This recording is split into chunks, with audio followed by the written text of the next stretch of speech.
সবাই একটু দুহাত উঁচা করেন, টান টান করেন একেবারে। আমি যতক্ষণ পর্যন্ত নামাইতে না বলবো কেউ নামাবেন না। আমার সাথে সবাই বলে লিল্লাহি তাকবীর, লিল্লাহি তাকবীর, লিল্লাহি তাকবীর।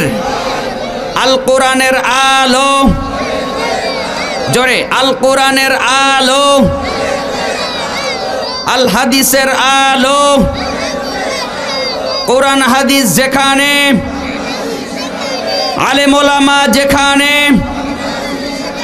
মসজিদ মাদ্রাসা যেখানে, লিল্লাহি তাকবীর। হাত নামান। প্রিয় ভাইরা, এখানে আসার তৌফিক দিয়েছেন কে? জোরে বলেন। সব কিছু করনেওয়ালা জাতকে। সুদূর সাতক্ষীরা থেকে এসেছি মুসাফির হয়ে আপনাদের খেদমতে। শেষ পর্যন্ত দোয়া না করে চলে যাবেন কে কে? হাত তুলে দেখান। কেউ যাবেন না তো? খুব বেশি সময় নিব না, অল্প কিছু সময় কোরআন এবং হাদিস থেকে কিছু মেসেজ আপনাদের সম্মুখে দিয়েই দোয়া করে, দোয়া নিয়েই বিদায় নিব। দোয়া করেই আমরা সকলে যাব ইনশাআল্লাহ। আল্লাহ কবুল করুক বলি আমিন। কোরআনে কারীম নাজিল করেছেন কে? জোরে বলেন। আল্লাহ। আমেরিকার বিখ্যাত একজন গবেষক, তার নাম হচ্ছে বেরি হিল্টন। তিনি বহু গ্রন্থ রচনা করেছেন। আমার কথা বুঝতে অসুবিধা নেই তো? আচ্ছা। বহু গ্রন্থ তিনি রচনা করেছেন, বহু ধর্মীয় গ্রন্থ পড়েছেন, গবেষণা করেছেন। শেষ পর্যন্ত তিনি সিদ্ধান্ত নিলেন মুসলমানদের ধর্মীয় গ্রন্থ কোরআনে কারীম গবেষণা করে দেখব। ওরা তো বলে যে ওর ভিতরে কোনো ভুল নেই, আচ্ছা দেখি কি আছে ওর ভিতরে। উনি গবেষণা করা শুরু করে দিলেন। রাতের পর রাত যায়, দিনের পর দিন যায়। এইভাবে সুদীর্ঘ একটি মাস তিনি গবেষণা করলেন। দিন রাত 24 ঘন্টা মেহনত করে ফিকির করেছেন।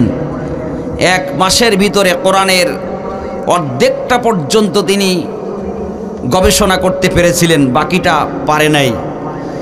তো কোরআনের কোনো একটা ভুল তিনি খুঁজে পায় নাই। শেষ পর্যন্ত তিনি কোরআনের কাছে আত্মসমর্পণ করে মুসলমান হয়ে গিয়েছেন। 2 নম্বর হচ্ছে ভারতের বিখ্যাত পূজারী, নাম হচ্ছে তার ডক্টর শিব শক্তি স্বরূপজি। নাম শুনেছেন না?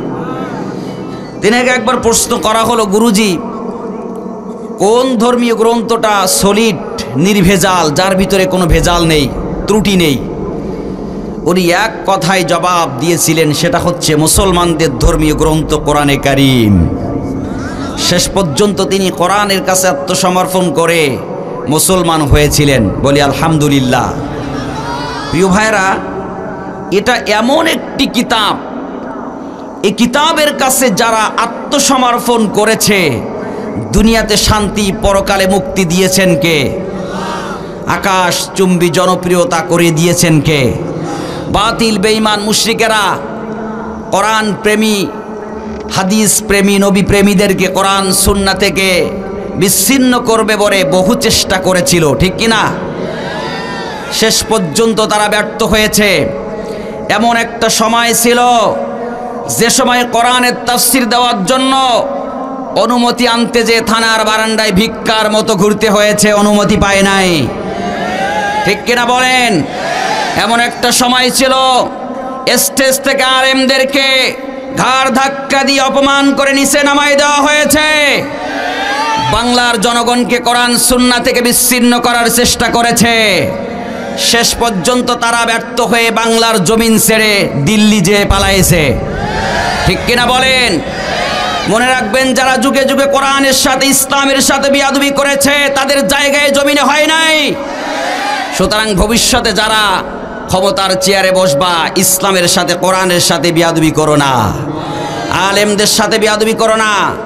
আবু জেহেল যেমন করে মুহাম্মদ সাল্লাল্লাহু আলাইহি ওয়াসাল্লামের কণ্ঠকে স্তব্ধ করে কোরআন সুন্নাহ শোনা থেকে মানুষকে বঞ্চিত করার চেষ্টা করে ব্যর্থ হয়েছিল, বিগত 17টা বছর স্বৈরাচার ঠিক তেমনি করে আলেমদের কণ্ঠকে স্তব্ধ করে, আলেমদেরকে জেলখানায় বন্দি করে কোরআন সুন্নাহ শোনা থেকে মানুষকে বঞ্চিত করার চেষ্টা করেছিল, পারে নাই, ব্যর্থ হয়ে গেছে। শেষ পর্যন্ত বাংলার জমিন ছাড়তে হয়েছে। ঠিক কিনা বলেন? ও মুসলমান, জমিনের মালিক কে? জোরে বলেন কে? আল্লাহ ধরে না, ধরে না, ধরলে কিন্তু ছাড়ে না। এজন্য কোরআনের সাথে বেয়াদবি করা যাবে? আমার মতো ছেলে, আমি গত বছর চুয়াডাঙ্গাতে আমাকে স্টেজ থেকে নামাই দেওয়া হলো। আমাকে বলা হলো সাতক্ষীরায় বাড়ি রাজাকার। রাজাকার শব্দ দিয়ে বাংলার মানুষকে জিম্মি করেছিল। সেই রাজাকার শব্দের মাধ্যমেই বাংলার জমিনকে কিছুটা হলেও স্বাধীন করে দিয়েছেন কে? যারা বলেন কে? আল্লাহ।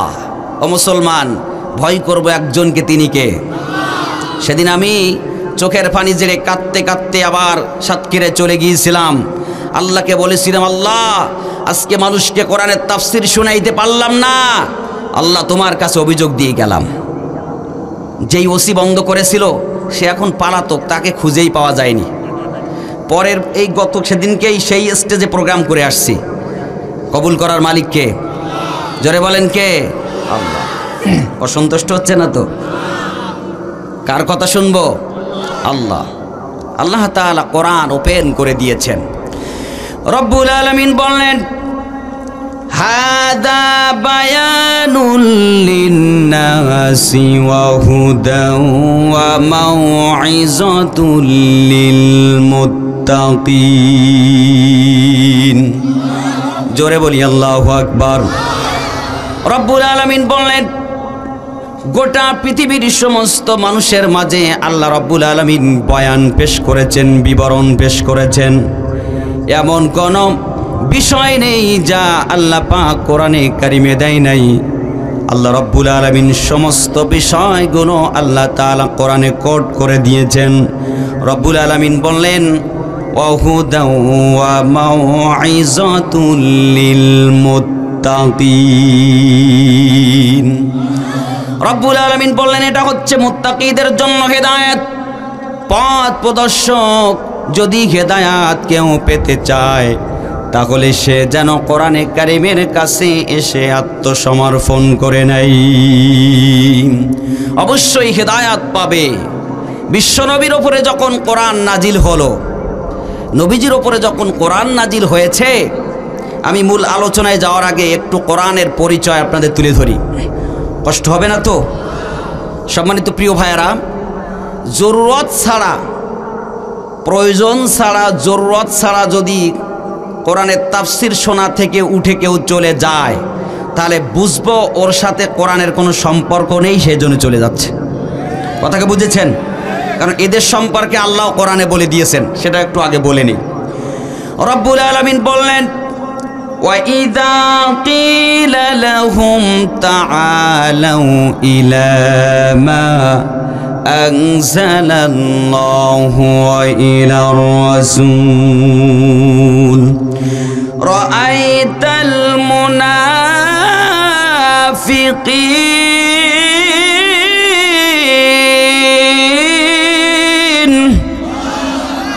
يَصُدُّونَ عَنكَ صُدُودًا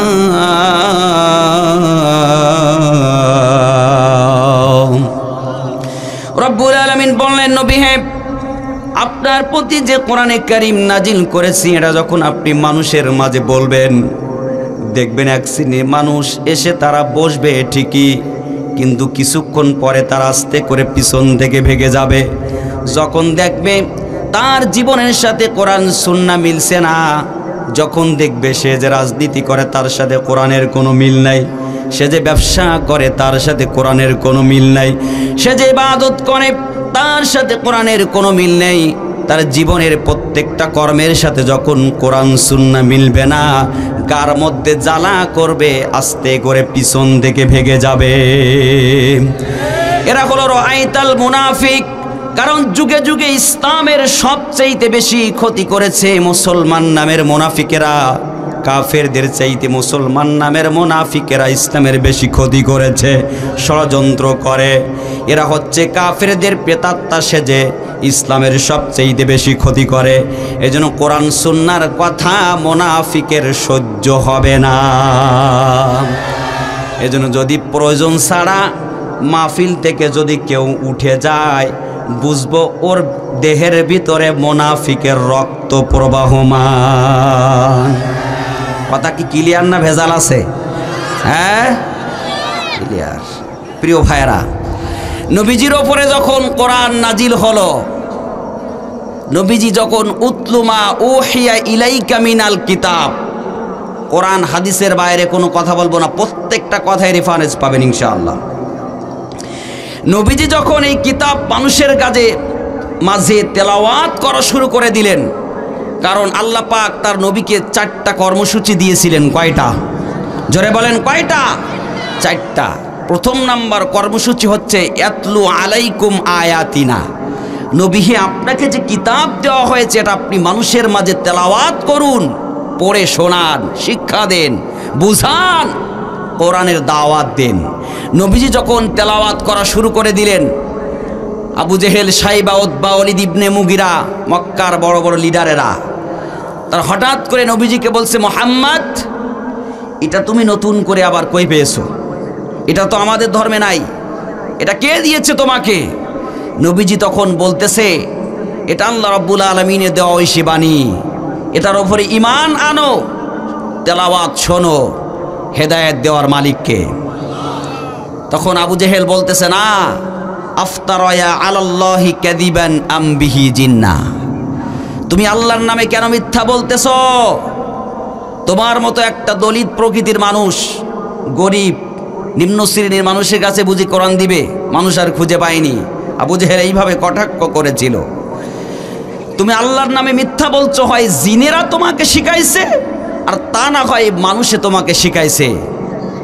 তুমি আল্লাহর নামে মিথ্যা বলো না। নবীজির শানে যখন এই কথাগুলো বলতেছিলেন, দুনিয়ার কেউ শুনুক আর না শুনুক, একজন শুনেছেন, তিনি কে? সাথে সাথে আল্লাহ পাক ওই কাফেরদের মাঝে যারা কোরআন নাজিলের ব্যাপারে জিন এবং মানুষের উদাহরণ পেশ করেছেন, আল্লাহ পাক সাথে সাথে ওই কাফেরদের মাঝে 3বার চ্যালেঞ্জ ছুড়ে দিয়েছেন। কয়বার? রব্বুল আলামিন সাথে সাথে 3বার চ্যালেঞ্জ দিলেন। প্রথম নাম্বার চ্যালেঞ্জ দিলেন সূরা বনী ইসরাঈলের 88 নম্বর আয়াতে আল্লাহ রাব্বুল আলামিন বললেন, কুল্লা ইনজিতামাআতিল ইনসু ওয়াল জিন্নু আলা আইয়াতু বিমিসলি হাযাল কুরআন লা ইয়াতুনা বিমিসলিহি ওয়ালাউ কানা বা'দুহুম লিবা'দিন যাগীরা।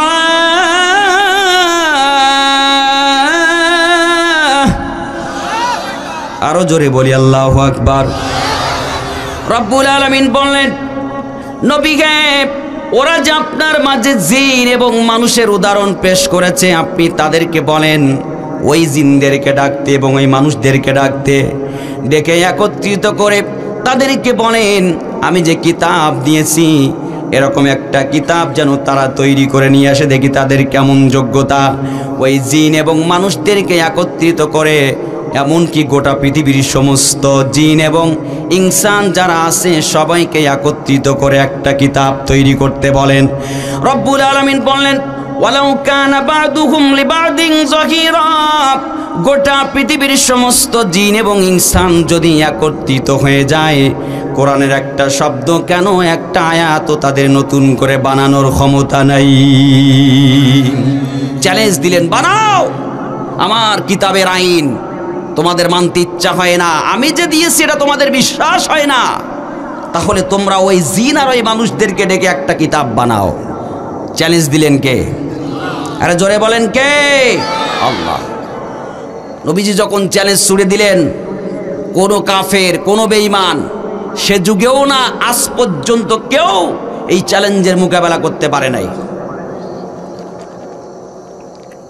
যখন প্রথম চ্যালেঞ্জের মোকাবেলা করতে পারলেন না, এরপরে নবীজি আবারও দাওয়াত দিলেন। যখন প্রত্যাখ্যান করলেন, আল্লাহ পাক দ্বিতীয় চ্যালেঞ্জ এবার ঘোষণা করলেন। রব্বুল আলামিন বললেন সূরা হুদের 13 নম্বর আয়াত, কুল ফাআতু বিআশরি সুওয়ারিম মিসলিহি মুফতারায়াতিন ওয়াদউ মান ইসতাতাআতুম মিন দুনিল্লাহ ইন কুনতুম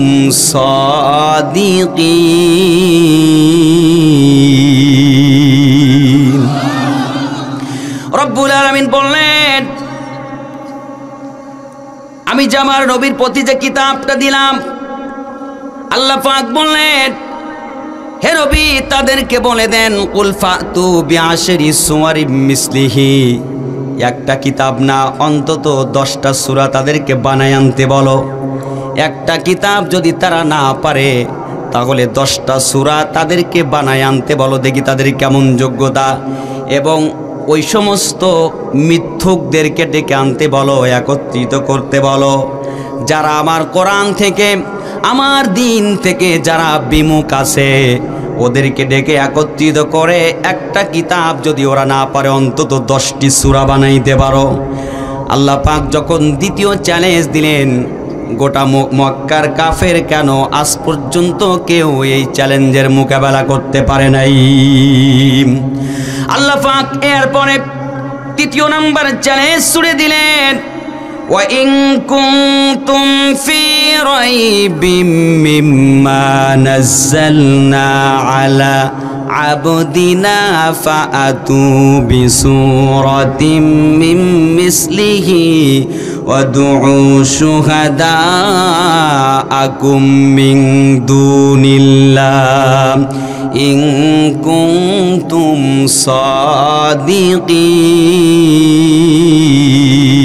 সাদিকিন। রব্বুল আলামিন বললেন, আমি আমার নবীর প্রতি, আমি আমার বান্দার প্রতি যা নাজিল করেছি, এটা যদি তোমাদের সন্দিহান মনে হয়, যদি তোমরা সন্দেহ পোষণ করো, তাহলে একটা কিতাব যদি না পারো, 10টি সূরা যদি না পারো, অন্তত কোরআনে কারিমের ছোট্ট একটা সূরার মতো করে একটা ছোট্ট সূরা অন্তত বানিয়ে দেখাও। একটা ছোট্ট সূরা, কোরআনের সবচেয়ে ছোট্ট সূরা কি? কোন সূরা? কাউসার। কোন সূরা? কাউসার। অন্তত কাউসারের মতো ছোট্ট একটা সূরা বানাও তো দেখি। চ্যালেঞ্জ দিলেন কে? এবার কাফেরেরা হতাশ, অবাক যে মুহাম্মদ তো একের পর এক চ্যালেঞ্জ দিয়ে যাচ্ছেন। আবু জেহেল এবার পরামর্শ ডাকলেন, দেখে বলতেছে কি করা যায়। তখন ওলীদ ইবনে মুগীরা দাঁড়াই বলতেছে, গুরুজি, নেতাজি, পরামর্শ একটা আছে। কি? এখন আমাদের খুঁজতে হবে এই সমাজে, এই মহল্লায়, এই দেশে কে আছে যে আরবি ভাষা বোঝে, আরবি বিশেষজ্ঞ সাহিত্যিক, তাকে আমাদের খুঁজে বাহির করতে হবে এবং তার কাছে যে করজোর করে বলতে হবে সে যেন ছোট্ট একটা সূরা অন্তত বানিয়ে দেয়। আবু জেহেল বলল, ভালো পরামর্শ দিয়েছো তো তুমি, আচ্ছা খুঁজে বাহির করো। এখন ওরা খুঁজতে থাকলেন, খুঁজতে খুঁজতে ওরা একজনকে পেয়ে গেলেন। একজনকে পাইলেন, ধর্মীয় গুরু। তার কাছে গেলেন, যে বলতেছে, গুরুজি, মুহাম্মদ আমাদেরকে চ্যালেঞ্জ দিয়েছেন, চ্যালেঞ্জ ঘোষণা করেছেন, আমরা বলে কোরআনের মতো করে কোনো সূরা আনতে পারবো না, আপনি আমাদেরকে ছোট্ট একটা সূরা অন্তত বানিয়ে দেন, যেটা নিয়ে আমরা চ্যালেঞ্জের মোকাবেলা করতে পারি। আমাদেরকে ছোট্ট একটা সূরা বানিয়ে দেন। তখন এই ব্যক্তি বললেন, আমাকে একটু সময় দাও, অবশ্যই অবশ্যই আমি তোমাদেরকে বানিয়ে দেওয়ার চেষ্টা করব। আমার প্রিয় ভাইয়েরা, ওলীদ ইবনে মুগীরা দাঁড়াই বলতেছে, মুহাম্মদ তুমি নিজেকে চালাক ভাবতেছো, তুমি মনে করো আমরা চ্যালেঞ্জের মোকাবেলা করতে পারবো না, একটু সময় দাও, অবশ্যই অবশ্যই আমরা ওরকম একটা সূরা তৈরি করে তোমাকে দেখাবো। আমার প্রিয় ভাইয়েরা, ওই ব্যক্তি 1 মাস 2 মাস 6 মাস ওইভাবে একটা মাস একটা বছর পার হয়ে গেল। একটা বছর পার হয়ে যাওয়ার পরে আবু জেহেল একদিন ওই ব্যক্তির কাছে যেয়ে বলতেছে, গুরুজি, একটা বছর তো পার হয়ে গেল, কোনো সিদ্ধান্ত তো আপনি দিলেন না, চ্যালেঞ্জের মোকাবেলা এখনো পর্যন্ত আমরা করতে পারিনি। একটা বছর পরে ওই ব্যক্তি ঘোষণা করে দিলেন, রিপোর্ট দিলেন, লাইসা হাদা মিন কালামিন বাশার। জোরে বলি আল্লাহু আকবার।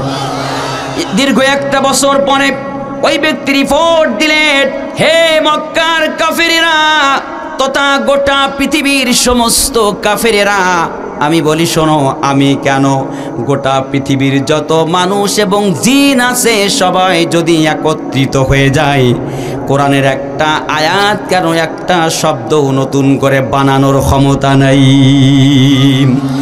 রব্বুল আলামিন বললেন, فَإِن لَّمْ تَفْعَلُوا وَلَن تَفْعَلُوا فَاتَّقُوا النَّارَ الَّتِي وَقُودُهَا النَّاسُ وَالْحِجَارَةُ أُعِدَّتْ لِلْكَافِرِينَ।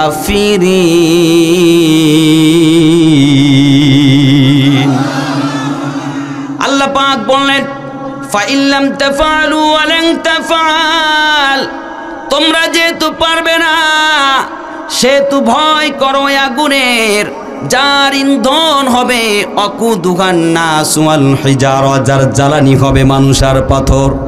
দুনিয়াতে যারা কোরআনের বিরুদ্ধাচরণ করবে, ইসলামের বিরুদ্ধে চলবে, ইসলামী আন্দোলনের বিরুদ্ধে যারা চলবে, আল্লাহ রাব্বুল আলামিন তাদের জন্য প্রস্তুত করে রেখে দিয়েছেন জাহান্নামের আগুন। আমার প্রিয় ভাইয়েরা, এইভাবে করে গোটা পৃথিবীর সমস্ত মানুষ চেষ্টা করলেও নতুন করে সম্ভব না। আল্লাহ পাক যা কিছু কোরআনে কারিমের বা এবং সিনের ভিতরে কোড করে দিয়েছেন, এটা অনুযায়ী যদি কেউ দুনিয়াতে জীবন যাপন করে, দুনিয়াতে শান্তি আর পরকালে মুক্তি দিবেন তিনি কে? আমার প্রিয় ভাইরা, এবার আসেন, কোরআন থেকে যারা মুখ ফিরাই নিবে, ইসলাম থেকে যারা মুখ ফিরাই নেবে, তাদের কি পরিণতি হবে রব্বুল আলামিন কোরআনে সেটাও কোট করে দিয়েছেন। আল্লাহ পাক বললেন, ওয়ামান আ'রাদা আন যিকরি ফাইন্না লাহু মাঈশাতান দানকা ওয়া নাহশুরুহু ইয়াওমাল কিয়ামাতি আ'মা। قال رب لم حشرتني أعمى وقد كنت بصيرا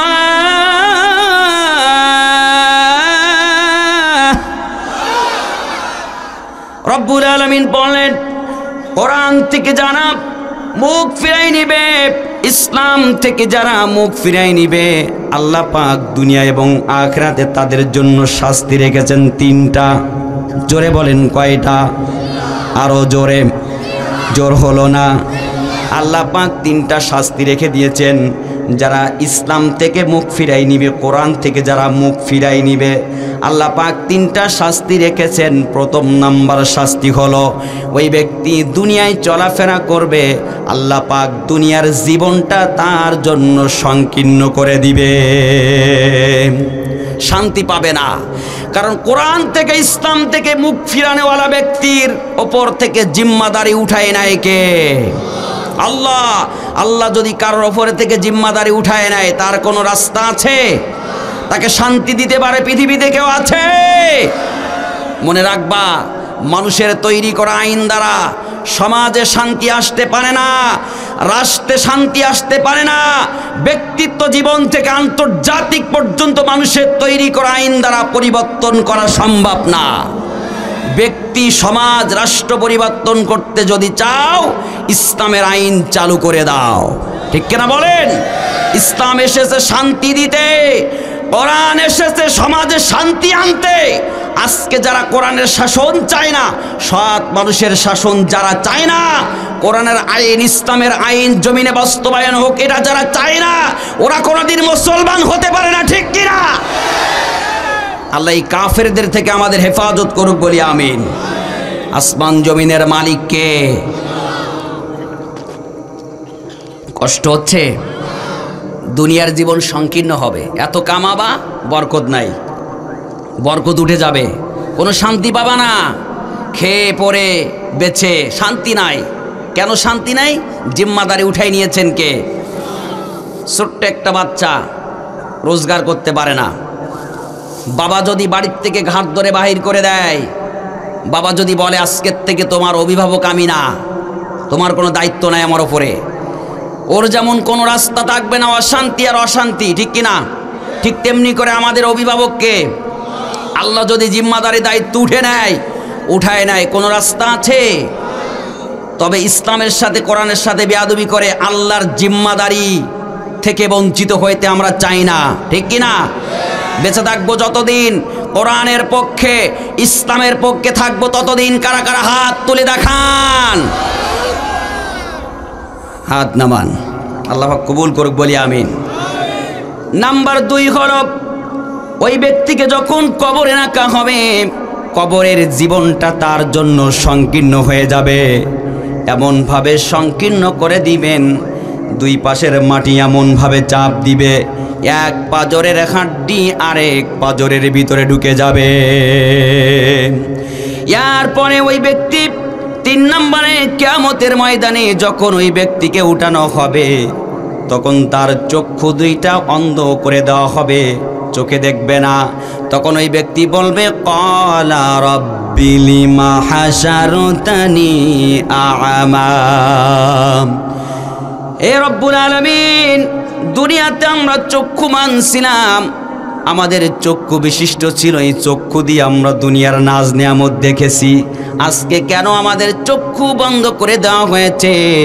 আল্লাহ পাক বলবেন, এই চক্ষুওয়ালা চেহারা নিয়ে দুনিয়াতে যেমন করে তোমরা আমার থেকে মুখ ফিরাই নিয়েছিলাম, কোরআনের জন্য ডাকা হয়েছিল, মুখ ফিরাই নিয়েছিলাম, যেমন করে দুনিয়াতে আমাকে বলে গিয়েছিলা, আমার থেকে মুখ ফিরাই নিয়েছিলা, 2টা চক্ষু দেওয়ার পরও তোমরা ভালো মন্দ রিসার্চ করো নাই, দেখো নাই, বোঝার চেষ্টা করো নাই। তেমন করে আজকেও তোমাদের সেই চক্ষু 2টা বন্ধ করে দিলাম এবং তোমাদের থেকে আমি মুখ ফিরাই নিলাম।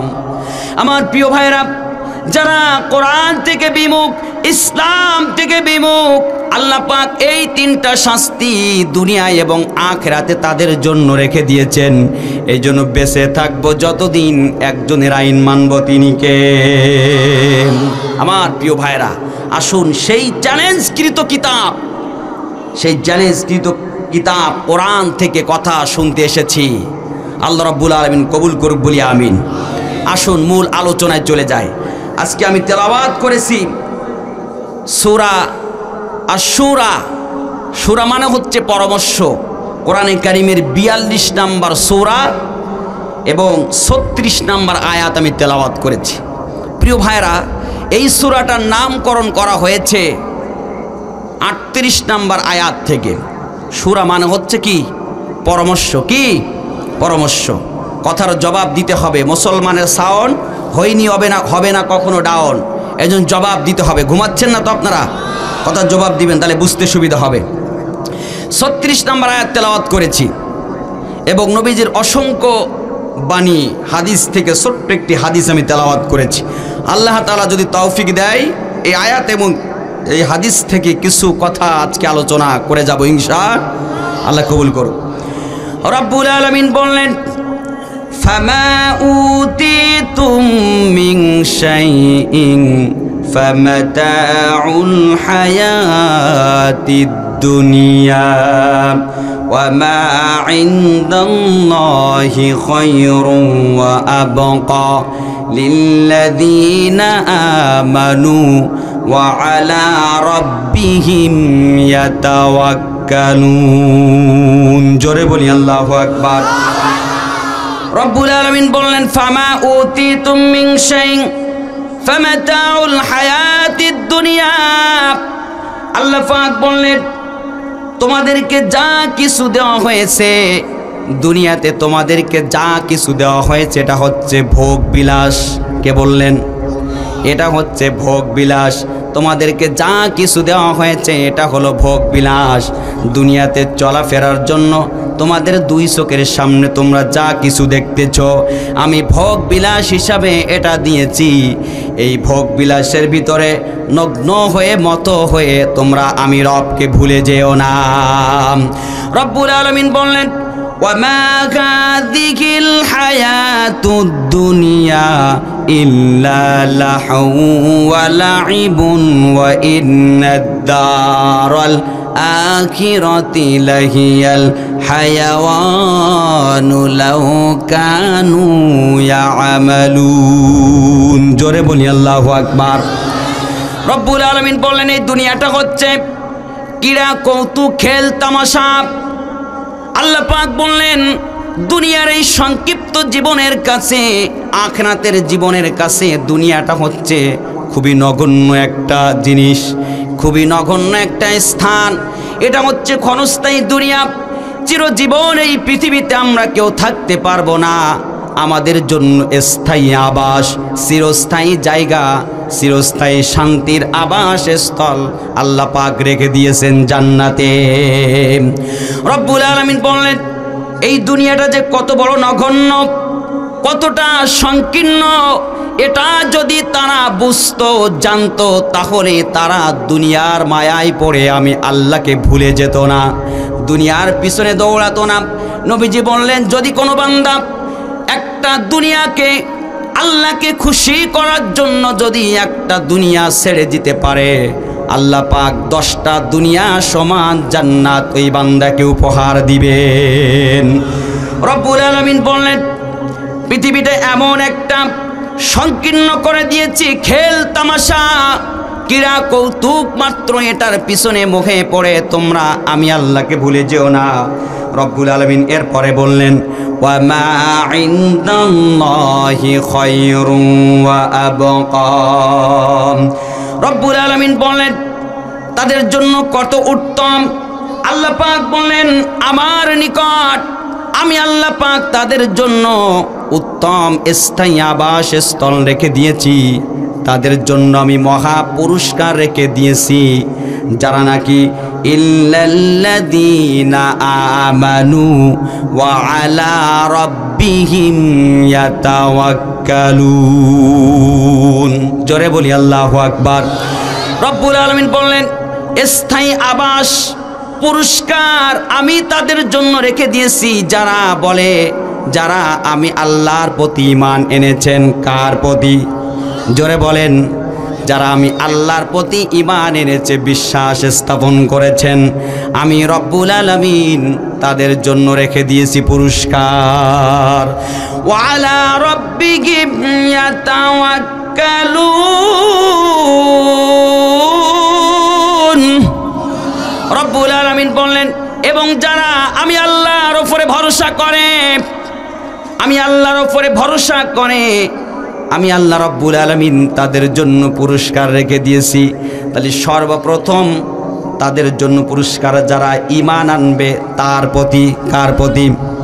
রব্বুল আলামিন বললেন ইন্নাল্লাযীনা ক্বালু রাব্বুনাল্লাহু সুম্মা ইসতাকামু তাতানাজ্জালু আলাইহিমুল মালাইকা تتنزل عليهم الملائكة ألا تخافوا ولا تحزنوا وأبشروا بالجنة التي كنتم توعدون। رب العالمين বললেন إن الذين قالوا ربنا الله، যারা বলে আমার রব আল্লাহ, সুম্মা ইসতাকামু, এবং যারা অবিচল থাকে, প্রতিষ্ঠিত থাকে, ইস্তেকামত থাকে, আমি রব্বুল আলামিন তাদের মাঝে ফেরেশতা পাঠিয়ে দেই। যারা বলে আমি আল্লাহকে রব বলে স্বীকার করে নাই, আমি রবকে রব বলে স্বীকার করে নিয়েছে, এবং অবিচল আছে, ইস্তেকামত আছে, প্রতিষ্ঠিত আছে, আমি রব্বুল আলামিন তাতানাজ্জালু আলাইহিমুল মালাইকাতু, আল্লাহ আমি আল্লাহ পাক তাদের মাঝে ফেরেশতা পাঠিয়ে দেই। ফেরেশতা পাঠিয়ে দেয় কিসের জন্য? ফেরেশতারা এসে বলে, ওহে আল্লাহর বান্দারা, তোমরা যারা আল্লাহকে রব বলে স্বীকার করেছ এবং অবিচল আছো, আল্লাহ তাখাফু ওয়ালা তাহজানু, তোমরা ভয় পেও না, টেনশন করো না, চিন্তিত হইও না, তোমরা সুসংবাদ গ্রহণ করো এই জান্নাতের যার ওয়াদা আল্লাহ পাক তোমাদের দিয়েছেন। নাহনু আউলিয়াউকুম ফিল হায়াতিদ দুনিয়া ওয়া ফিল আখিরাহ ওয়ালাকুম ফিহা মা তাশতাহি আনফুসুকুম ওয়ালাকুম ফিহা মা তাদউন নুজুলাম মিন গফুরির রহিম। জোরে বলি আল্লাহু আকবার। ওই ফেরেশতারা এসে বলে, ওহে আল্লাহর বান্দারা, তোমরা যারা ইসলামের পথে আছো, আল্লাহর পথে আছো, অবিচল আছো, আমরা দুনিয়ায় এবং আখিরাতে তোমাদের বন্ধু হয়ে গেলাম। ও মুসলমান ভাই বাবাজিরা, দুনিয়াতে টাকা আছে যতক্ষণ বন্ধু আছে ততক্ষণ, আপনার টাকা নাই, আপনার পিছনে কিন্তু বন্ধু থাকবে না। কিন্তু আল্লাহ পাককে যারা রব বলে স্বীকার করে, ইস্তেকামত থাকে, আল্লাহ পাক এমন বিশ্বস্ত বন্ধু দিবেন যেই বন্ধু দুনিয়া এবং আখিরাতে সঙ্গী হয়ে যাবে। আমার প্রিয় ভাইরা, এবার আসুন, যারা আল্লাহকে রব বলে স্বীকার করে, রবের প্রতি যারা ঈমান এনেছে, আল্লাহ রাব্বুল আলামিন তাদেরকে 3 জায়গায় সুসংবাদ দিয়েছেন। কয় জায়গায়? জোরে বলেন, কয় জায়গায়? আল্লাহ পাক তাদেরকে 3 জায়গায় সুসংবাদ দিয়েছেন। নাম্বার 1 হলো, আল্লাহকে রব বলনেওয়ালা বান্দা যখন মৃত্যু শয্যায় শায়িত হবে, যখন মুমূর্ষু অবস্থায় থাকবে, মালাকুল মাউত ফেরেশতা যখন ওই বান্দার শিহরের পাশে এসে যাবে, তখন ওই ফেরেশতারা বন্ধু ফেরেশতা, যাদেরকে আল্লাহ নিযুক্ত করে দিয়েছেন বন্ধু হিসাবে, ওই ফেরেশতারা এসে ওই বান্দাকে বলবেন, এ আল্লাহর বান্দা, ভয় পেও না, চিন্তা করো না, সুসংবাদ গ্রহণ করো ওই জান্নাতের যার ওয়াদা আল্লাহ দিয়েছেন, ওই জান্নাতের সুসংবাদ গ্রহণ করো। আমার প্রিয় ভাইরা, ওই বান্দার জানটা, রুহুটা এমনভাবে কবজ করে নিয়ে যাবে, একটা শিশু বাচ্চা মায়ের কোলে দুধ পান করতে করতে যেমন করে আস্তে করে ঘুমায়ে যায়, আজরাইল তার জানটা কবজ করে নিয়ে যাবে, ওই বান্দাও তেমনি করে আস্তে করে ঘুমায়ে যাবে। তাফসীর ইবনে কাসিরের ভিতরে আসছে, নাম্বার 2 হলো, ওই বান্দাকে যখন কবরে রাখা হবে, কবরের ভিতরে 2 জন ফেরেশতা আসবে। তাদের নাম কি? তাদের নাম কি? মুনকার নাকির। 2 জন ফেরেশতা আসবে। ফেরেশতারা এসে বলবে, সর্বপ্রথম বান্দাকে 3টা প্রশ্ন করবে। কয়টা? জোরে বলেন। 3টা প্রশ্ন করবে। নাম্বার 1 হলো, মান রব্বুকা, তোমার রব কি? ওমা দীনুকা, তোমার দিন কি? ওমান নবিয়ুকা, তোমার নবীকে। প্রথম প্রশ্ন, মান রব্বুকা, আপনার আমার রব কে? জোরে বলেন। এখন তো সবাই জানি আপনার আমার রব আল্লাহ, কিন্তু যদি রবের আইন না মানি, আনুগত্য না করি, তাহলে কবরে যাওয়ার সাথে সাথে আল্লাহর কথা ভুলে যাবে। বান্দার সাথে যদি দুনিয়ায় আল্লাহর সম্পর্ক না থাকে, কবরে যাওয়ার সাথে সাথে বান্দাকে যখন প্রশ্ন করা হবে, মান রব্বুকা, বান্দা বলবে, লা আদরি, আমি কিছু জানি না। দ্বিতীয় প্রশ্ন যখন করবে, ওমা দীনুকা, তোমার দিন কি? তখন বান্দা বলবে, লা আদরি, আমি কিছু জানি না। 3 নাম্বার প্রশ্ন করবে, ওমান নবিয়ুকা, তোমার নবীকে, তোমার নেতাকে। বান্দা যারা দুনিয়াতে মদখোর, গাঁজাখোর, মশলা নেতার পিছনে স্লোগান দিয়েছে, তারা সাথে সাথে বলবে, লা আদরি, আমি কিছু জানি না। আর যাদের দুনিয়াতে আল্লাহর সাথে সম্পর্ক ছিল, ইসলামের সাথে সম্পর্ক ছিল, নবীকে নেতা হিসাবে যারা দুনিয়ায় মেনেছে, নবীর আদর্শ অনুযায়ী জীবন যাপন করেছে, ওই বান্দাকে যখন কবরে রাখা হবে, যখন বান্দার কাছে প্রশ্ন করবে মান রব্বুকা, তোমার রব কি, আল্লাহ পাক সাথে সাথে ডাক দিয়ে ওই ফেরেশতাদের মাধ্যমে আল্লাহ পাক ডাক দিয়ে বলবে, ও আমার ফেরেশতারা, আমার ওই বান্দাকে ডিস্টার্ব করিও না। আমার বান্দা 60 বছর 70 বছরের জিন্দেগিটা আমি আল্লাহকে খুশি করার জন্য কত কষ্ট করেছেন, চেষ্টা করেছেন, জীবনকে কুরবানি করে দিয়ে এসেছে, আমার বান্দাকে ডিস্টার্ব করো না। তোমরা যাও যাও যাও, আমার বান্দার প্রশ্নের জবাব আমি আল্লাহ পাক দিয়ে দেব।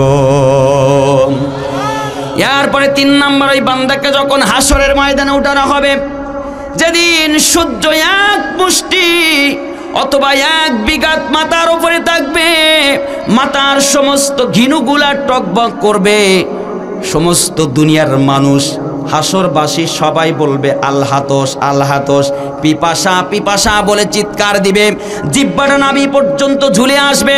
সেদিন কেউ কারো সাহায্যকারী হবে না, মা সন্তানের পরিচয় দিবে না, বাবা সন্তানের পরিচয় দিবে না, স্বামী স্ত্রীর পরিচয় দিবে না, স্ত্রী স্বামীর পরিচয় দিবে না, কেউ কারোর পরিচয় দিবে না।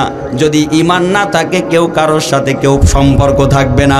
ওই দিন ওই বান্দাকে যখন উঠানো হবে, আল্লাহ রাব্বুল আলামিনের ওই ফেরেশতারা এসে বলবে, বান্দারে চিন্তা করো না, টেনশন করো না, সুসংবাদ গ্রহণ করো, ওই জান্নাতের জারদ আল্লাহ পাক দিয়েছেন।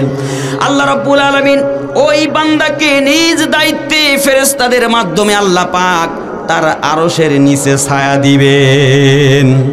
আমার প্রিয় ভাইরা, এই পুরস্কারগুলো পাবে তারা রবের পথে ঈমান এনে অবিচল থাকবে যারা। আপনার আমার রবকে জোরে বলেন, আমাদের প্রভু এক নবীর উম্মত, জীবন বিধান এক, ওই শিবানী কোরআন, ঠিক না? আমাদের প্রভু এক নবীর উম্মত, জীবন বিধান এক, ওই শিবানী কোরআন। তবে কেন এক নাও হে মুসলমান, এক হয় এক করিয়া হবান, ঠিক কিনা? তবে কেন এক নাও হে মুসলমান, এক করিয়া হবান।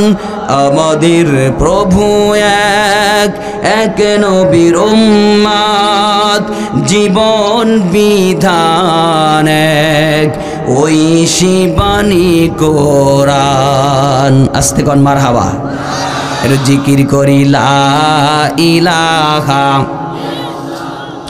জোরে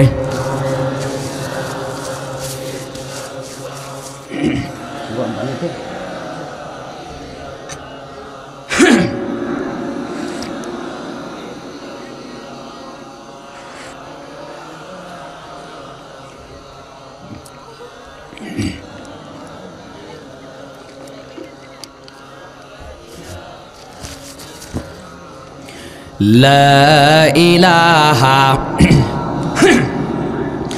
লা ইলাহা ইল্লাল্লাহু মুহাম্মাদুর রাসূলুল্লাহ সাল্লাল্লাহু আলাইহি ওয়াসাল্লাম। আমার প্রিয় ভাইরা, তাহলে রবের পক্ষে থাকলে লাভ আছে না নাই? কি লাভ হবে তা একটু উদাহরণ দেই, কষ্ট হবে না তো? ছোট্ট একটা উদাহরণটা হচ্ছে, একটা নেকড়ে বাঘ গাভীকে তাড়া করছে, ভালো করে খেয়াল করবেন, গাভীকে তাড়া করেছে, এখন দৌড়াচ্ছে দুইজন, হুতোষে দৌড়াচ্ছে, সমানে দৌড়ায়। আমার ভাষা ল্যাঙ্গুয়েজ বুঝতে অসুবিধা নাই তো? ঠিক আছে ইনশাআল্লাহ। প্রিয় ভাইয়ারা, তো দৌড়াচ্ছে, দৌড়াইতে দৌড়াইতে জঙ্গল পেরিয়ে মাঠের মধ্যে দৌড়াইতে দৌড়াইতে হঠাৎ করে গাভী দেখে যে সামনে বিশাল একটা গর্ত, এখন গর্তের ভিতরে কোনো পানি নেই, শুধু কাদা হাবড়। হাবড় বোঝেন তো, নীল কাদা বলে যেটাকে বলা হয়। কাদার মধ্যে গিয়ে ঝাঁপ দিছে। এখন বাঘ নেকড়ে, বাঘও হুতো, সে ওইভাবে কাদার মধ্যে ঝাঁপ দিছে। এখন একজন আরেকজনরে ধরতে পারছে না, উঠতেও পারে না। এখন বেশ টানাটানি করতেছে, কেউ কারোর ওঠার সুযোগ নাই। এখন দুপুর গড়িয়ে যখন বিকালের দিকে যাবে, দুপুর গড়িয়ে গিয়েছে, তখন নেকড়ে বাঘ গাভীরে বলতেছে, গাভীরে প্রচণ্ড ক্ষুধা, মনে করেছিলাম আজকে তোমাকে দিয়ে লাঞ্চ করব, কিন্তু তুমি এমন জায়গায় ঝাঁপ দিছো, এখন তুমি উঠতে পারো না, আমিও পারি না, এখন উপায় কি? তখন গাভী মুচকি হাসে আর বলে, খাওয়া খই বাদ দাও, এখন এখান থেকে কিভাবে উঠবা সেই চিন্তা করো। চাষা আপন পরাণ বাসা, গেরা কলে তুমিও পড়ছো আমিও পড়ছি, আরে বেঁচে তারপরে তো খাবা নাকি, আগে বাছো। আচ্ছা নেকড়ে, তোমার কি কোনো মালিক টালিক আছে যে তোমাকে বাঁচাবে? কাছে মিয়া কিসের মালিক? আরে আমি নিজেই মালিক, আমি এই বনের রাজা, আমার কোনো মালিকের প্রয়োজন হয় না, আমি স্বয়ং সম্পূর্ণ। তখন গাভী মুচকি হাসে আর বলে, আচ্ছা দেখা যাবে সন্ধ্যাকালে, তবে মনে রাখিও মালিক আমার কিন্তু আছে, আর আমার মালিক ঠিকই আমাকে খুঁজে বাহির করবেই, আর আমাকে ধুয়ে মুছে বাড়িতে নিয়ে যাবে, তোমার কি হবে? তখন নেকড়ে একটু অহংকার করে বলে, আমার কিছুই হবে না, আরে আমি রাজা। অনেকে দুনিয়াতে আছে 3 টাকার ক্ষমতা পেয়ে, সামান্য অর্থর মালিক হয়ে অহংকারী করে, গাদ্দারি করে, আল্লাহকে বেমালুম ভুলে যায়, ইসলামের কথা সহ্য হয় না। কিন্তু আল্লাহ ধরে না ধরলে ছাড়ে না। ইন্না বাতশা রাব্বিকা লাশাদীদ, আল্লাহ ধরা বড় শক্ত, ঠিক কিনা বলেন? কারণ আল্লাহর মার দুনিয়ার বার, কথা আছে না? প্রিয় ভাইরা, অহংকার করা যাবে? জোরে বলেন। এই 3.5 হাত বডির মালিক আপনি আমি না, এই 3.5 হাত বডির মালিককে। এখানে একটা মেশিন আছে, হাট ঢিক ঢিক করে চলতেছে, আল্লাহ যদি সামান্য একটু টিপে ধরে বন্ধ করে দেয়, দুনিয়ার কোনো ডাক্তার নাই সারাইতে পারে, ঠিক কিনা? তারপরেও যারা অহংকারী করে, এরকম অহংকারী করেছিল ফেরাউন, সুটকি দিয়ে আছে, এরকম অহংকারী করেছিল নমরুদ, টিকতে পারে নাই। বিগত 17 বছরও একজন অহংকারী করেছিল, টিকতে পারে নাই। এজন্য গাদ্দারি করা যাবে না। মালিককে সেজদা দিতে হবে কার সামনে? জোরে বলেন। নামাজ পড়েন তো সবাই? হ্যাঁ, ইশারের নামাজ পড়েননি? কেরা কেরা হাত তোলেন? পড়েননি? সত্যি কথা বলিস আমার ভাই, আল্লাহ হেদায়েত দিক বলি আমিন। খুব সুন্দর, সত্যবাদী আমার খুব পছন্দ হয়। আরও অনেকে পড়িনি, তবে হাত তুলতে যাচ্ছে না। হ্যাঁ ও ভাই, ইশারার নামাজ ফরজ না নফল? হ্যাঁ ফরজ। তাহলে নামাজ না পড়ে সারা রাত অশ্বনে কোনো লাভ আছে? নামাজ পড়ার দরকার আছে না নাই? নামাজের কথা বললে আজকাল বলে ওসব সিস্টেম নাই, বলে কি না? বলে সময় নেই। আমি আমার এক মুসল্লির বললাম, ভাই নামাজ পড়বেন না? কয় ওসব সিস্টেম আজকাল নেই, ওসব সিস্টেম আজকাল নেই। তাই মনে মনে চিন্তা করতেছি, সিস্টেম নাই, কি করা যায়? এখন এর সামনে যদি এক গাদা কোরআন হাদিস ঝাড়িয়ে ফেরবে না, তো এখন একে একটু অন্য কাদায় ফেরাইতে হবে। আচ্ছা যাক, সিস্টেম যেহেতু নাই, ঠিক আছে ভাই। কারণ আমি মনে মনে চিন্তা করলাম, এর বাড়ি ঘরে ছাদ দিবে কয়েকদিন পরে, ঘর যে কমপ্লিট হয়ে যাবে, হুজুরিকে তখন দরকার হবে, ঠিক না? হুজুর ছাড়া ঘরে উঠতে পারবে, জানাজা হবে, বিয়ে শাদী হবে, হুজুরকা গন্ধ খুব, আবার দোষ খুব, খুব দোষ। তাতে কোনো সমস্যা নেই, চাবি আমাদের কাছে, ঠিক কি না? বেতন 5,000 দেওয়া, তাতে কি হয়েছে? ভালো মন্দ খাওয়া দাওয়া খাওয়াবেন কে? রানবেন আপনারা, খাবো আমরা, খাওয়াই কে? বেতন কত? 5,000, সমস্যা নেই। প্রিয় ভাইয়েরা, সপ্তাহখানিক পরে আসরের নামাজ পড়ে মসজিদের বারান্দায় দাঁড়াইছি, হঠাৎ করে উনি এসে হাজির। টুপি একটা মাথায় দিয়েছে, কতদিন যে বালিশের নিচে ছিল তা আল্লাহই জানে, আর পাঞ্জাবিটাও একেবারে শেষ। এসে বলতেছে, হুজুর সালাম আলাইকুম। এখন সে যে আমার সালাম দিল না গজব দেখলো তা আল্লাহ জানে। তখন আমি বললাম, আলাইকুম। আচ্ছা ভাই, আপনি কি পথ ভুলে আসছেন নাকি? আপনাকে তো এখানে থাকার কথা না? আমি বুঝতে পেরেছি যে কিসের জন্য আসছে। তো তখন বলতেছে, হুজুর ওই যে ঘরে ছাদ হয়ে গেছে, একটু না গেলে হবে না? আমি বললাম, ওসব সিস্টেম আজকাল নেই,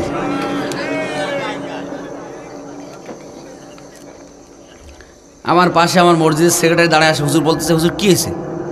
আমি বললাম ভাই কী হয়েছে ওর কাছে জিজ্ঞেস করেন। ওরে একদিন আমি নামাজের কথা বলেছিলাম, তো বললো ওসব সিস্টেম আজকাল নাই। তো যার মসজিদ মুসল্লি আর ইমাম আর নামাজের সাথে সিস্টেম নেই, তার বাড়ির কোনো কাজের সাথে আমাদের সিস্টেম নাই। ও তখন মাথাটা নিচু করে আছে, লজ্জায় মাথাটা নিচু করে আছে। ঠিক তেমনি করে কিয়ামতের দিন এক শ্রেণীর মানুষের লজ্জায় মাথা নিচু হয়ে যাবে। ওর মাথাটা নিচু হয়ে গেছে, কিছুক্ষণ পরে মাথা উঁচু করে বলে, হুজুর একদিন আপনাকে আমি এমন কথা বলেছিলাম, হয়তো আমি এমনভাবে বলেছি যে আর কি করে বললাম, তা সেটা আপনার মনে আছে? আমি বললাম ভাই আমাদের মনে না থাকলে হবে। বলতেছে হুজুর আপনি সামনে মসজিদ সামনে আছে, আমি কেবলার দিকে মুখ ফিরে দাঁড়ায় আছি। আজকের থেকে ওয়াদা করতেছি জীবনে যতদিন বাঁচব এক ওয়াক্ত নামাজও আর আমি বাদ দিব না। আমি বললাম আগে আসরের নামাজটা বড়, আসরের নামাজ পড়ে তার বাড়িতে যে দোয়া করে দিলাম, এখন ঘন ঘন চিল্লায় যায়, লম্বা দাড়ি রেখেছে, জুব্বা পরে, দেখলে মনে হয় কোনো মসজিদের ইমাম। হেদায়েত দেওয়ার মালিক কে? বর্তমান সময় এমন মুসল্লি আছে না নাই, খালি ব্যস্ত, এ কাজ সে কাজ, এ সমস্যা সে সমস্যা, খালি অজুহাত খাড়া করে, আছে না নাই? দুনিয়ার কাজে ব্যস্ত। ওরে মানুষ হইছ বেহুর দুনিয়ার পিছে, কি জবাব দিবি রে তুই মাওলারি কাছে, হায় কি জবাব দিবি রে তুই আল্লাহর কাছে। ওরে মানুষ হইছ বেহুর দুনিয়ার পিছে, কি জবাব দিবি রে তুই মাওলারি কাছে, হায় কি জবাব দিবি রে তুই আল্লাহর কাছে। রাতি দিনই দৌড়া দৌড়ি, বিশ্রামেরও সুযোগটা নাই, নামাজ রোজা দূরের কথা আল্লাহর নামটাও মুখে নাই, ঠিক না? রাতে দিনই দৌড়া দৌড়ি, বিশ্রামেরও সুযোগটা নাই, নামাজ রোজা দূরের কথা আল্লাহর নামটাও মুখে নাই। মরণকালে টাকা কি কারো সঙ্গেতে গেছে, কি জবাব দিবি রে তুই আল্লাহর কাছে, খাই কি জবাব দিবি রে তুই মাওলার কাছে। ওরে মানুষ হইছ বেহুর দুনিয়ার পিছে, কি জবাব দিবি রে তুই আল্লাহর কাছে।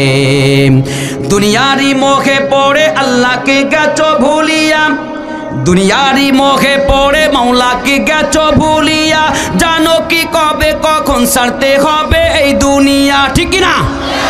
দুনিয়ারি মোহে পড়ে আল্লাহকে গেছো ভুলিয়া, জানো কি কবে কখন ছাড়তে হবে এই দুনিয়া। তোর পিছে মহা বিপদের সংকেত আছে, তোর পিছে মহা বিপদের সংকেত আছে, কি জবাব দিবি রে তুই আল্লাহর কাছে, হাই কি জবাব দিবি রে তুই মাওলার কাছে।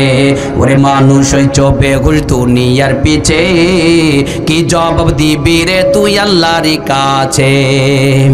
হারাম হালাল না মানিয়া কত টাকা করছো কামাই, এত টাকা রাখবা কোথায়, কাফনের তো পকেট নাই, আছে? নিয়ে যাওয়া যাবে হাজার হাজার কোটি টাকা যারা লুটপাট করেছে বিগত 17টা বছর ধরে, কবরে নিয়ে যাওয়া যাবে? বলেন নিয়ে যাওয়া যাবে না।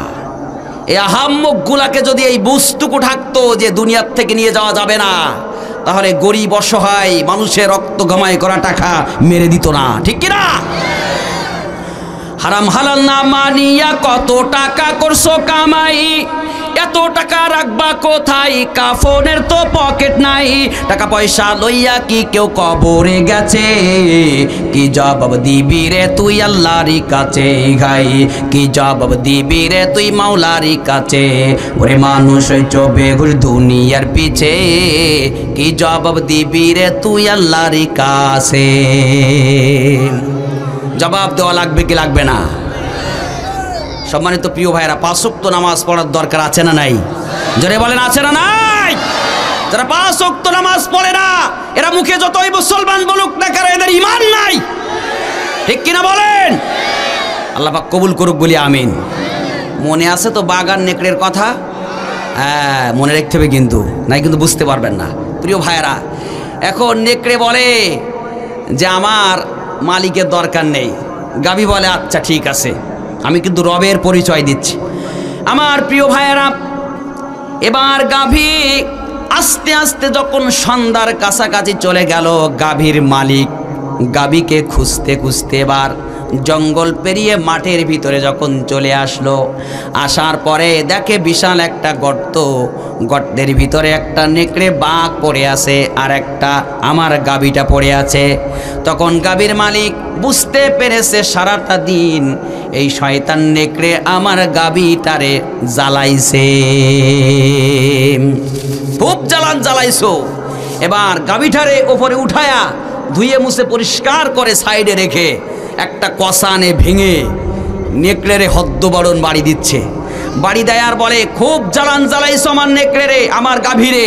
ঠিক তেমনি করে দুনিয়াতে যারা মুমিনদের সাথে বেয়াদবি করছো, যারা অত্যাচার করতেছো, জুলুম করতেছো, মনে রাখবা কিয়ামতের দিন আল্লাহ ঠিকই তোমাদের এরকম পাছায় বাড়ি দিবে। ঠিক কিনা বলেন? ঠিক বাড়ি দিবে। গাভীকে মারার কারণে, নির্যাতন দেওয়ার কারণে গাভীর মালিকের কাছে নেকড়ে যেমন মার খেয়েছে, দুনিয়াতে আল্লাহর বান্দা মুমিনদের সাথে যারা বেয়াদবি করছো, অত্যাচার করেছো, মনে রাখবা কিয়ামতের দিন আল্লাহর মায়েরও ঠিক সেরকম হবে। জুতার বাড়ি তোমাদের কপালে আছে।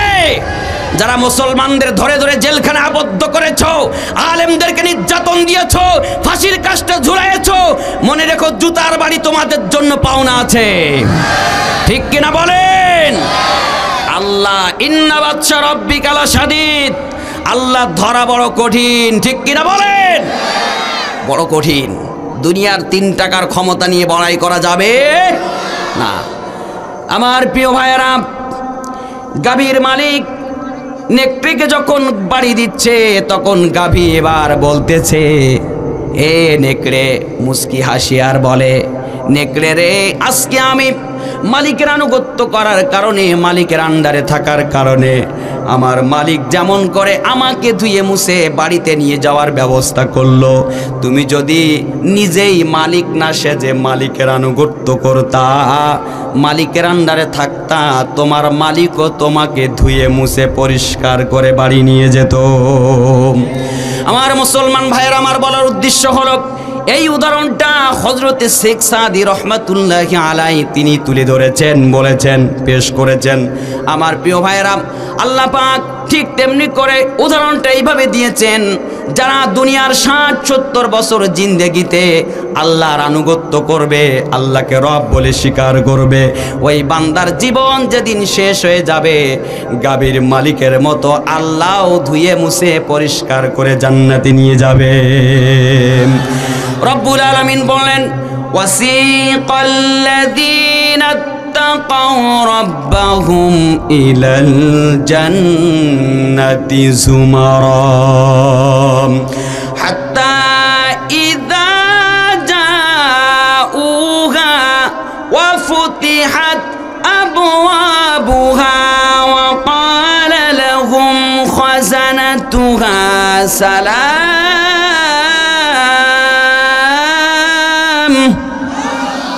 সালামুন আলাইকুম তিবতুম ফাদখুলুহা খালিদিন।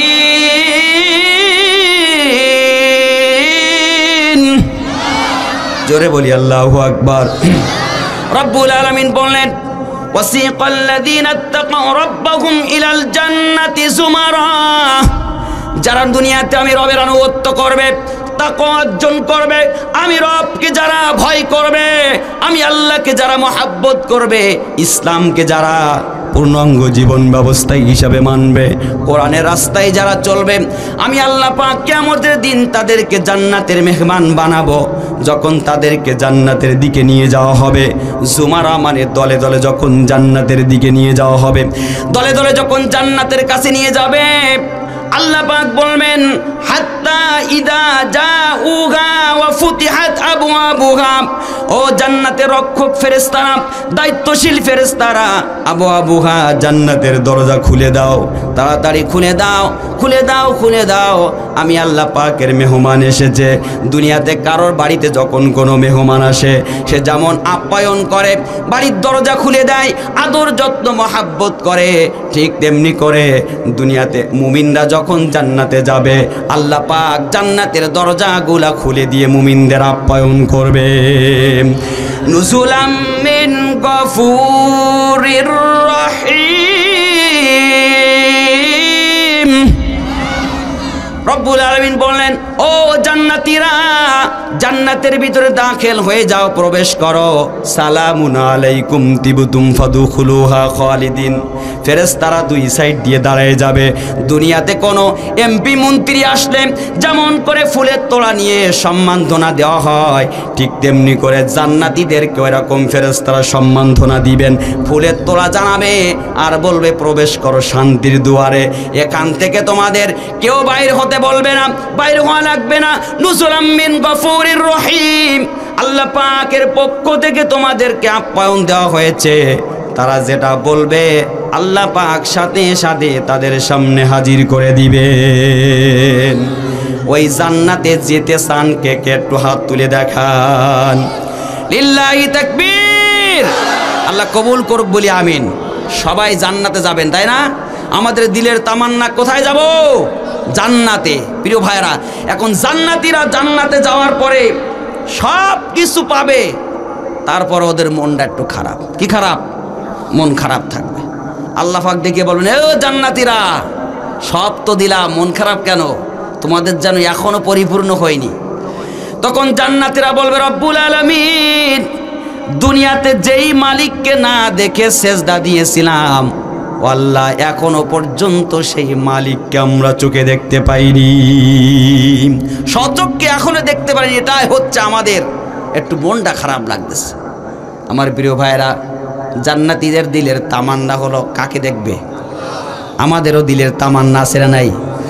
হযরত আব্দুল কাদের জিলানী রহমাতুল্লাহি আলাইহি, তিনি একদিন রাস্তা দিয়ে হেঁটে যাচ্ছেন, ভালো করে খেয়াল করবেন। রাস্তা দিয়ে হেঁটে যাচ্ছেন, এমন সময় কি যেন মুখ দিয়ে বিড়বিড় করে বলতেছে। তার শাগরেদরা বারবার চেষ্টা করতেছে শোনার জন্য। এক পর্যায়ে তিনি একটু জোরে বলে ফেলেছেন, তার শাগরেদরা শুনে ফেলেছে। হুজুর বলতেছেন, জান্নাতো দো জগসে ইয়া রব ক্যা করু, আরজু হে মাই তুঝে দেখা করু, আরজু হে মাই তুঝে দেখা করু। আল্লাহু আকবার। আব্দুল কাদের জিলানী বলে, রব্বুল আলামিন, হে আমার মালিক, হে আমার রব, আমি তোমার বান্দা, তোমার গোলাম। আল্লাহ, তুমি আমাকে জান্নাতে দিবা না জাহান্নামে দিবা? আল্লাহ, এটা তোমার ব্যাপার। তুমি ইচ্ছা করলে তোমার বান্দাকে তুমি জান্নাতে দিতে পারো, আবার ইচ্ছা করলে তুমি তোমার বান্দাকে জাহান্নামে দিতে পারো। এটা আমার কোনো মাথা ব্যথা নেই, আমার দেখার বিষয় না। ও মালিক, কিন্তু তোমার কাছে আমার একটা দাবি আর একটা আরজিটা হলো, একটা বারের জন্য হলেও যেন আমি তোমার দিদার পাই। আমার প্রিয় ভাইরা, ঠিক তেমনি করে জান্নাতীরা বলবে, আল্লাহ, ও আমার মালিক, দুনিয়াতে যাকে না দেখে সেজদা দিয়েছিলাম, যারা আইন মানতে যে, যার পক্ষে কাজ করতে যে ঘর বাড়ি ছেড়েছি, সন্তানকে এতিম করেছি, স্ত্রীকে বিধবা করেছিলাম, শান্তি পাইনি। আল্লাহ, জেল খেটেছি, জুলুম অত্যাচার নির্যাতন সয়েছি, এখনো পর্যন্ত সেই মালিককে দেখতে পাইলাম না। তাদের দিলের তামান্না মিটানোর জন্য আল্লাহ রাব্বুল আলামিন সাথে সাথে জান্নাতের ভিতরে নেমে যাবে। হৃদয়ের জানালা খুলে দাও না, প্রভুর প্রেমে কেন সাড়া দাও না? হৃদয়ের জানালা খুলে দাও না, প্রভুর প্রেমে কেন সাড়া দাও না? বিশ্ব মালিক যিনি আল্লাহ মহান, সৃষ্টি তারি রে নিখিল জাহান। ঠিক না? বিশ্ব মালিক যিনি আল্লাহ মহান, সৃষ্টি তারি রে নিখিল জাহান। তবু কেন তার ডাকে সাড়া দাও না, প্রভুর প্রেমে কেন ডাক দাও না। হৃদয়ের জানালা খুলে দাও না, প্রভুর প্রেমে কেন সাড়া দাও না। অসীম ক্ষমতা যিনি সবার উপর, তার নামে বয়ে চলে ঝরনা নাহার। আল্লাহু আকবার। অসীম ক্ষমতা যিনি সবার উপর, তার নামে বয়ে চলে ঝরনা নাহার। আল্লাহু আল্লাহ বলে সবই দেওয়ানা, আমিন। আল্লাহু আল্লাহ বলে সবই দেওয়ানা, প্রভুর প্রেমে কেন সাড়া দাও না। হৃদয়ের জানালা খুলে দাও না, প্রভুর প্রেমে কেন সাড়া দাও না। ক্ষমা চাও ডোবে যদি পাপ দরিয়ায়, ক্ষমা করে দিবেন প্রভু দয়া বিনায়। আমিন। ক্ষমা চাও ডোবে যদি পাপ দরিয়ায়, ক্ষমা করে দিবেন প্রভু দয়া বিনায়। তবু কেন তার কাছে হাত পাতো না, তবু কেন তার কাছে ক্ষমা চাও না। প্রভুর ডাকে কেন সাড়া দাও না। হৃদয়ের জানালা খুলে দাও না, প্রভুর প্রেমে কেন সাড়া দাও না। আস্তে কন মারহাবা। কষ্ট হচ্ছে নাই? সারা রাত চলবে তো ইনশাআল্লাহ? ইনশাআল্লাহ। আজকে আপনারা আমার জন্য আসেন নাই, এসেছেন কোরআনের জন্য, ঠিক কিনা? আল্লাহ পাক কবুল করুক বলে আমিন। সম্মানিত প্রিয় ভাইরা, ওই ভুসি উড়ে গেলে কি থাকে? ধানগুলো পড়ে থাকে, ঠিক কিনা? ভুসি কজন চলে গেছে, ধানগুলো পড়ে আছে। অর্থাৎ মুনাফিক চলে গেছে, মুমিনরা বসে আছে। মহাব্বতে কার? জোরে বলেন কার? আল্লাহর মহাব্বত অন্তরে আছে যার, দুনিয়ার কোনো বাতিল শক্তির কাছে মাথা নত করে না, ঠিক কিনা বলেন? ঠিক। ফিলিস্তিনের দিকে তাকান, কোন ফিলিস্তিনি এখনো পর্যন্ত ইসরায়েলের কাছে মাথা নত করেনি। ভারতের দিকে তাকান, একটার পর এক মসজিদগুলো ভাঙতেছে, মাদ্রাসাগুলো ভাঙতেছে, মুসলমানের রক্ত নিয়ে হোলি খেলা করছে। কিন্তু ওরা জানে না আমরা খালেদ বিন ওয়ালিদের উত্তরসূরি, ওরা জানে না আমরা হোসাইন আহমদ মাদানির উত্তরসূরি। আমরা কল্লা দিতে পারি, ইমান দিতে রাজি না। আমরা সন্তানকে এতিম করতে পারি, স্ত্রীকে বিধবা করতে পারি, কিন্তু আমরা বাতিলের কাছে মাথা নত করতে রাজি না, ঠিক কিনা বলেন? আমাদের নেতা বিশ্ব নবী যেমন করে নাই, সাহাবায়ে কেরাম করে নাই, ঠিক তেমনি করে আমরা বাতিলের কাছে মাথা নত করব না, ঠিক কিনা বলেন? আল্লাহ কবুল করুক বলি আমিন। ও মুসলমান, চিন্তা করো না, টেনশন করো না। আগামীর বাংলাদেশ কোরআন সুন্নাহর বাংলাদেশ। সব দল দেখা শেষ, আল কোরআনের বাংলাদেশ, ঠিক কিনা বলেন? যেই সংসদ ভবন, যেই সংসদ আপনার মমতাজের মতো নর্তকীরা নাপাক করেছে, আগামীর বাংলাদেশে আগামীর সংসদ সৎ মানুষকে বসায়, আলেমদেরকে বসায় সংসদকে আমরা পবিত্র করতে চাই। যেই বাংলার জমিন স্বৈরাচার নাপাক করে গেছে, ওই বাংলার জমিন আলেমদের নেতৃত্ব দিয়ে পবিত্র করতে চাই। কারা কারা চান দুহাত তুলে দেখান। লিল্লাহি তাকবীর, লিল্লাহি তাকবীর। আল কোরআনের আলো, আল হাদিসের আলো, কোরআন আছে যেখানে, আলেম ওলামা যেখানে, কোরআন নেই যেখানে, লিল্লাহি তাকবীর। আল্লাহ পাক কবুল করুক বলি আমিন। আপনার আমার রবকে আল্লাহ, আল্লাহর হুকুম ছাড়া কোনো কিছুই হয় না। এটা ওরা বোঝে না, ওরা বোঝে না।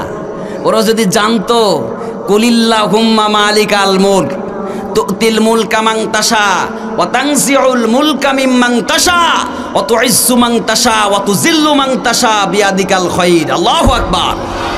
আল্লাহ বলছেন, আমি যখন যাকে ইচ্ছা ক্ষমতার চেয়ারে বসাই, আবার যখন খুশি চেয়ারটা ছিনায়ে নেই। আমি যখন যাকে ইচ্ছা সম্মান দেই, আবার যখন মনে করি সম্মান কেড়ে নেই। ঠিক কি না? সব আল্লাহই পারে।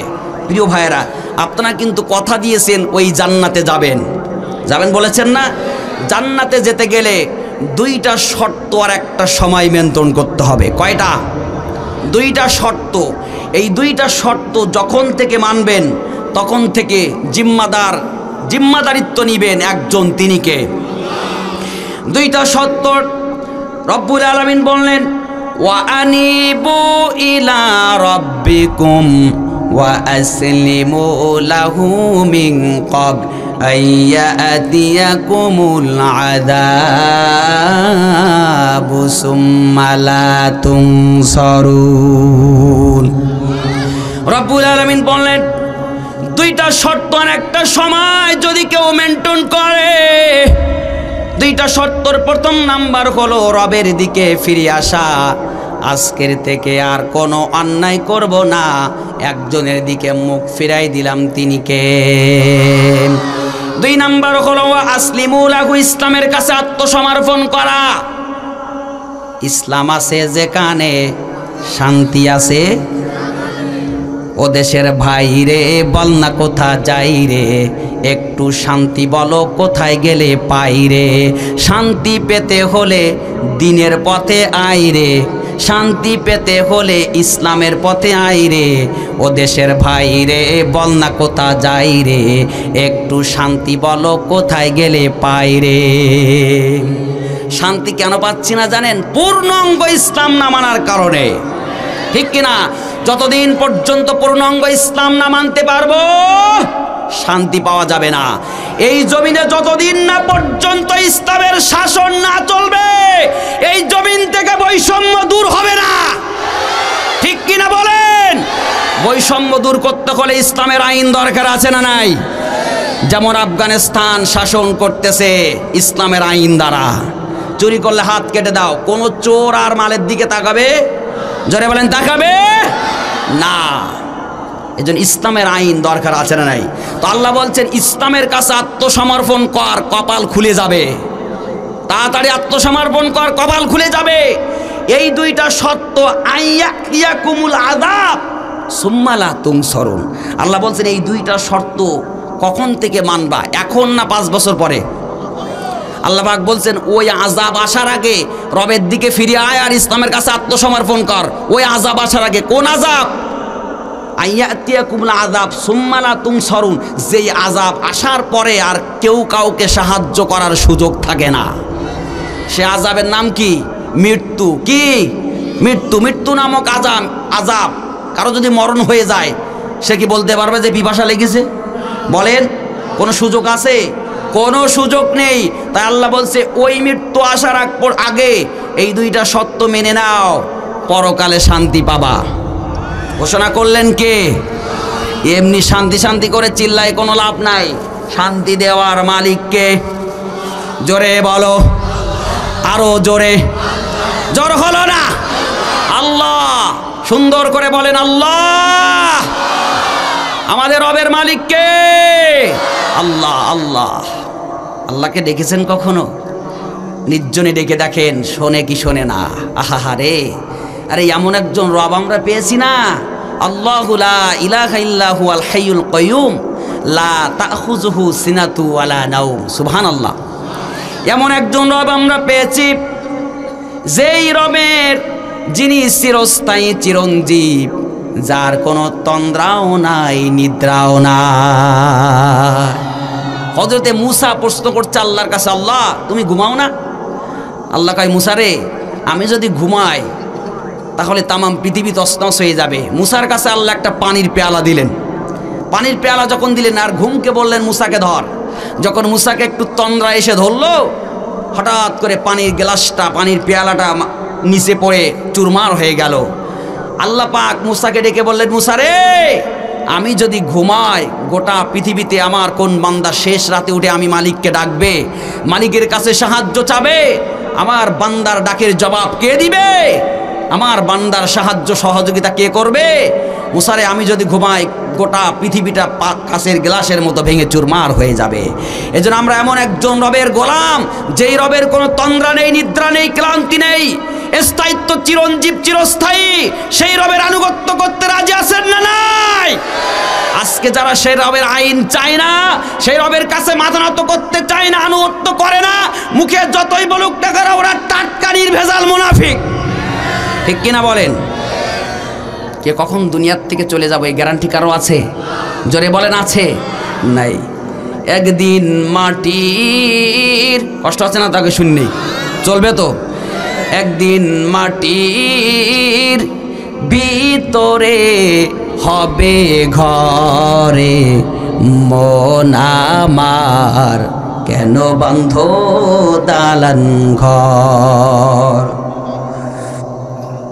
একদিন মাটির ভিতরে হবে ঘরে, মন আমার কেন করো অহংকার। প্রাণ পাখি উড়ে যাবে পিঞ্জর ছেড়ে, ধরা ধামে সবই রবে, তুমি যাবে চলে। প্রাণ পাখি উড়ে যাবে পিঞ্জর ছেড়ে, ধরা ধামে সবই রবে, তুমি যাবে চলে। বন্ধু বান্ধব যত, মাতা পিতা তারা শুধু, সকলে হবে তোমার পরে। মন আমার কেন করো অহংকার। দেহ তোমার চর্মচর গলে পচে যাবে, শিরা উপশিরা গুলি ছিন্ন ভিন্ন হবে। মুন্ডু মেরু দণ্ড সবই হবে খণ্ড খণ্ড, পড়ে রবে মাটির উপরে। মন আমার কেন বন্ধ দালান ঘর। একদিন মাটির ভিতরে হবে ঘরে, মন আমার কেন করো অহংকার। রূপেরই গৌরবে সাজিয়ে সোসাজ, সোনা দানা বালা খানা রাজকী পোশাক। যেদিন প্রাণ চলে যাবে সবই পড়ে রবে, যেদিন প্রাণ চলে যাবে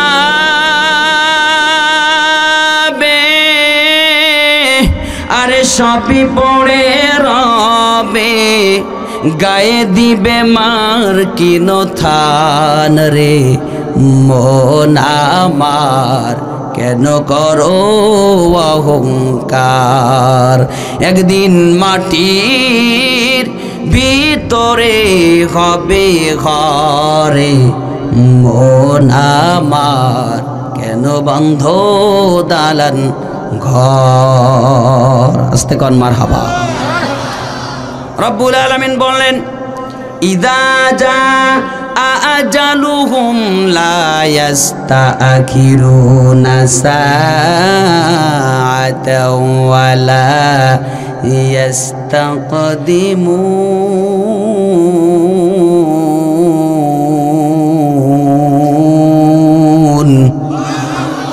রব্বুল আলামিন বললেন, যার যখন সময় আসবে, এক সেকেন্ড আগেও না পরেও না, তাকে তখন একজনের ডাকে যা সাড়া দেওয়া লাগবে, তিনি কে? এজন্য আল্লাহ রব্বুল আলামিন বললেন, লিল্লাযীনা আমানু ওয়া আলা রাব্বিহিম ইয়াতাওয়াক্কালুন। রব্বুল আলামিন বললেন, পুরস্কার রেখে দিয়েছি তাদের জন্য যারা ঈমান আনবে কার প্রতি? ওয়া আলা রাব্বিহিম ইয়াতাওয়াক্কালুন, যারা আমি আল্লাহর ওপরেই ভরসা করবে। আমার প্রিয় ভাইরা, মৃত্যুর আগে এই শর্তগুলা যদি আমরা মানতে পারি, আমাদের জন্য পুরস্কার আছে না নাই? সম্মানিত প্রিয় ভাইরা, আয়াতের ব্যাখ্যা কি বুঝেছেন? বুঝতে পেরেছেন তো? তাহলে ভরসা করতে হবে কার ওপরে? ঈমান আনতে হবে কার ওপরে? রবকে, আল্লাহ। এবার আসেন, রাত 12টা পার হয়ে গেছে, আমার মা বোনেরা এসেছে, আছে না? মা বোনদের জন্য ছোট্ট একটা ওয়াজ আছে আমার, তাদের একটু তো দেওয়া লাগবে, লাগবে কি না? হ্যাঁ, কারণ ওরা সব জায়গায় আগে, ঠিক কি না? সব জায়গায় আগে, এই জন্য ওদের একটু দরকার, ঠিক কি না? কারণ গত 17টা বছর ওরাই ক্ষমতায় ছিল, এই জন্যই ওদের একটু দরকার, ঠিক কিনা বলেন? আমার প্রিয় ভাইরা, বর্তমান যুগের অধিকাংশ নারীরা নানি পর্দা করে। কি পর্দা? কথা বলে না, কি পর্দা? নানি পর্দা। মনে রাখছি বলো, এই নানি পর্দার কারণে যুবকরা শেষ। যুবকরা কি শেষ? আমার যুবক ভাইরা খুবই ভালো, কলিজার যুবক। আজকের এই আয়োজন যুবক ভাইরা করেছে, খুব ভালো। আল্লাহ পাক কবুল করে নিক, বলি আমিন। আমি একটা কথা বলি, যুব সমাজের হাতে উঠলে বাস, বদলে যাবে ইতিহাস, ঠিক কিনা বলেন? এই যুবকরাই পারে একটা নতুন প্রজন্ম আনতে, ঠিক কিনা? অস্ত্রের সামনে বুক পেতে দেয় যুবকরা, ঠিক কিনা বলেন? আল্লাহ পাক কোনো বুড়াকে জান্নাতে দিবে না, সব যুবক করে নেবে। চাচারা কেউ রাগ করেন না কিন্তু। আরে বুড়ো বয়সে যেই কি করবেন? হ্যাঁ, চুলদাড়ি পাকা অবস্থায় জান্নাতে কোনো কাজ হবে না, সব এক একজনের 16 বছরের যুবক করবে। আল্লাহ পাক কবুল করুক, বলি আমিন। সবাই যুবক, সব যুবকরা। এই জন্য যুবক ভাইরা, যুবকরাই হচ্ছে আমাদের আগামী দিনের ভবিষ্যৎ, ঠিক কিনা? আল্লাহ পাক সকল যুবক ভাইদের নিয়ে হায়াত দান করুক, সবাইকে কোরআনের খাদেম বানায় দিক, বলি আমিন। কি পর্দা? নানি পর্দা। এই তো মনে আছে, সব বেরেন ভালো, মাশাআল্লাহ। অধিকাংশ, সবাই না কিন্তু, অধিকাংশ নারীরা নানি পর্দা করে। নানি পর্দাটা হলো এই সামান্য উদাহরণের ভিতরে সব আছে, ভালো করে খেয়াল করেন, মজাও আছে। আমার প্রিয় ভাইরা, এক নানি তার নাতিকে নিয়ে গেছে পুকুরে গোসল করতে। কি করতে? গোসল করতে। রাস্তার ধারে পুকুর। এবার নানি তার নাতিকে বলতেছে, নাতি রে, আমি এই পুকুরে গোসল করতে নামলাম, তুমি আমার সিকিউরিটি দিবা, পাহারা দিবা। কি দিবা? পাহারা দিবা। রাস্তার ধারে পুকুর ঘাটলা, আমি এই নামলাম, তুমি পাহারা দিবে, এখানে দাঁড়াও, দাঁড়া, পাহারা দিবি। লোক আসলি বলবি। কি আসলি? জোরে কোন, কি আসলি? লোক আসলি বলবি। এইবার নানি শরীরিতে কাপড় চোপড়গুলো সরায়ে সাবান ঘষতেছে, কারণ পাহারায় কে আছে? নাতি, টেনশন নেই। কাপড় চোপড় সরায়ে বেশ কায়দা করে সাবান ঘষে। কিছুক্ষণ পরে নাতি তাকায়, দেখে ওই পাড়ার সব দুল মারেতে কাজ করে কোদাল ঘাড়ে করে আসতেছে। কোদাল ঘাড়ে করে নিয়ে যখন আসতেছে, এবার নাতি বলতেছে, নানি গো নানি, লোক আসতেছে কিন্তু। এবার নানি তাড়াতাড়ি কাপড় চোপড় উঁচু করে মাথায় দিয়ে এবার তাকাই দেখতেছে, কিরা তাকাই দেখে। এর কাছাকাছি যখন আসছে তখন তাকাই দেখে সব দুল আসতেছে। এবার নানি কাপড় সরাই বলতেছে, ও যে সব দুল ওই পাড়ায় বাড়ি, ও আমার চাচি কই ডাকে, প্রায় আমাদের বাড়ি আসে। আরে ও যাই যাক, সমস্যা নেই, ও দেখে দেখুক, তুই লোক আসলি কবি। কথা বুঝেছেন? ওই ও যাই যাক, ওরে ও সাপ দেখে দেখুক, সমস্যা না, ও আমার চাচি কই ডাকে, ওই পাড়ায় বাড়ি সবদুল, ও যাচ্ছে যাক, তুই লোক আসলি কবি। এবার নাতি দাঁড়ায় আছে, নানি আবার সাবান ঘষতেছে, কিছুক্ষণ পরে দেখে দুধওয়ালা ঘোষ আসতেছে। কি ঘোষ বলে তো আপনাদের গ্রামের তো দুধ কেনে। এখন নাতি বলতেছে, নানি গো নানি, লোক আসতেছে কিন্তু। নানি তাড়াতাড়ি আবার কাপড় চোর মুড়ি দিয়ে দেখতেছে কেরা, দেখে যে ঘোষ আসতেছে। তখন কাপড় চোর সরে বলতে, আম্মুক, ও যে ঘোষ, এই প্রত্যেকদিন বিকেলবেলা আমাদের দুধ বাড়িতে দুধ নিয়ে যায়, তুমি জানো না গরুর দুধ নিয়ে যায়, তুমি জানো না? আরে ও আমার নানি কই ডাকে, আরে ও যাচ্ছে যাক, তুই লোক আসলি কবি। ও যাই যাক, ও যাচ্ছে যাক, সমস্যা নেই, ও দেখে দেখুক, পরিচিত মানুষ, ওটা কোনো ব্যাপার না, তুই লোক আসলি কবি। এখন নাতি সিকিউরিটি দিচ্ছে, নানি আবার কায়দা করে সামান ঘষতেছে। কিছুক্ষণ পরে দেখে দুধ চুলওয়ালা, ওই চুরিওয়ালা, দুলওয়ালা, ফিতেওয়ালা, নাম হচ্ছে তার ফেরিওয়ালা। আছে না নাই? দেখবেন গ্রামগঞ্জে ফেরিওয়ালারা আছে, ফেরি করে বেড়ায়। এখন নাতি বলতেছে, নানি গো নানি, লোক আসতেছে কিন্তু। আবার কাপড় চোপড় মুড়ি দিয়ে দেখতেছে কেরা, তাকাই দেখে, কাছাকাছি যখন আসছে তাকাই দেখে কেরা, দেখি যে ফেরিওয়ালা। তখন কাপড় এবার সরাই বলতেছে, এই ও তো ফেরিওয়ালা, প্রায় আমাদের বাড়ি আসে, সুনু পাউডার এটা সেটা আমরা নেই, কানের দুল, হার, হ্যানচান, এইসব সিটি গোল্ডের জিনিসপত্র নেই, সমস্যা নেই। আরে ও যায় যাক, ওসব পরিচিত মুখ না, ও যাচ্ছে যাক, সমস্যা না, তুই লোক আসলি কবি। হাইসেন না, খেলা আছে।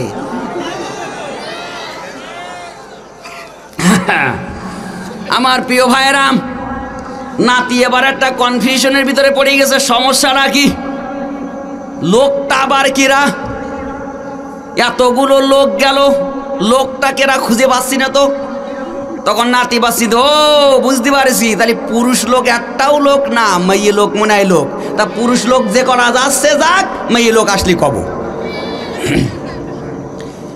আমার প্রিয় ভাইরা, এবার নানি কাপড় চোপড় সরাই কায়দা করে সাবান ঘষতেছে। নাতি এবার কিছুক্ষণ পরে তাকাই দেখে মসজিদের ইমাম সাহেব আসতেছে। ইমাম সাহেব আসছে। এখন নাতি চিন্তা করতেছে, এবার যদি নানির বলি, নানি গো নানি, লোক আসতেছে, আর যদি তাকাই দেখে আমাদের মসজিদের হুজুর, তবে কিনা বলি ফেলে, ও যে আমাদের হুজুর, আমাদের মসজিদের হুজুর। আরে ও যায় যাক, এই কথা আবার না বলি ফেলে, যাকে যাক, হুজুর যায় যাক, কিচ্ছু কব না, মেয়ে লোক আসলি কব, পুরুষ লোক যে কজন যায় যাক, আমি আর কব না। এতগুলো লোকের নাম বললাম, দেখালাম, সমস্যা না, এও মনে হয় সমস্যা নেই, এ তো আমাদের হুজুর। কথা বোঝেননি? এখন কিছুই বলে না। কাছাকাছি যখন আসছে, নাতি চুপ। নানি তো আপন মনে সাবান ঘষে আর গোসল করে। সিকিউরিটিতে আছে কেরা? নাতি। এখন যখন কাছাকাছি আসছে, ইমাম সাহেব তাকাই দেখে যে একজন মহিলা গায়ে কাপড় চোপড় নিয়ে গোসল করতেছে।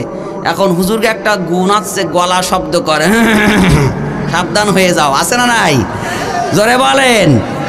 শুধু হুজুররা না, মুরব্বীরা অনেকে করে, অনেক যুবক ভাইরা আজকাল করা ধরিয়েছে 5ই আগস্টের পরে, ঠিক কিনা? আগে ছিল না, এখন হয়েছে, ঠিক কিনা?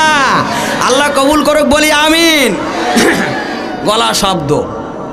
এখন যখন গলা শব্দ করেছে, তখন নানি তাকাই দেখে মসজিদের ইমাম সাহেব তাড়াতাড়ি কাপড় চোপড় জানে যা ছিল একেবারে তলের উল্টায় মাথায় দিয়ে, ওপরে ফিটপাট, তলে সদরঘাট।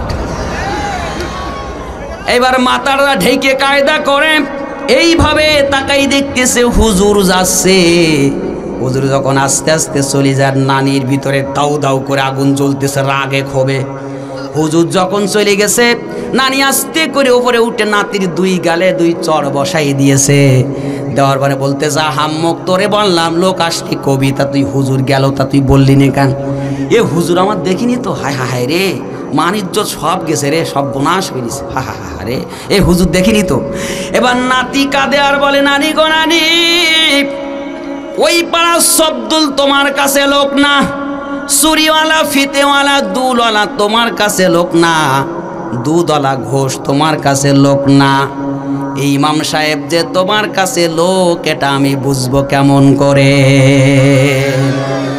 আমার প্রিয় ভাইয়ের, আমার বলার উদ্দেশ্য হলো, বর্তমান যুগের নারীরা ভ্যানওয়ালা, রিক্সাওয়ালা, কুড়ি, কামার, এমনকি সাধারণ পাবলিকের সামনে পর্দা করে না।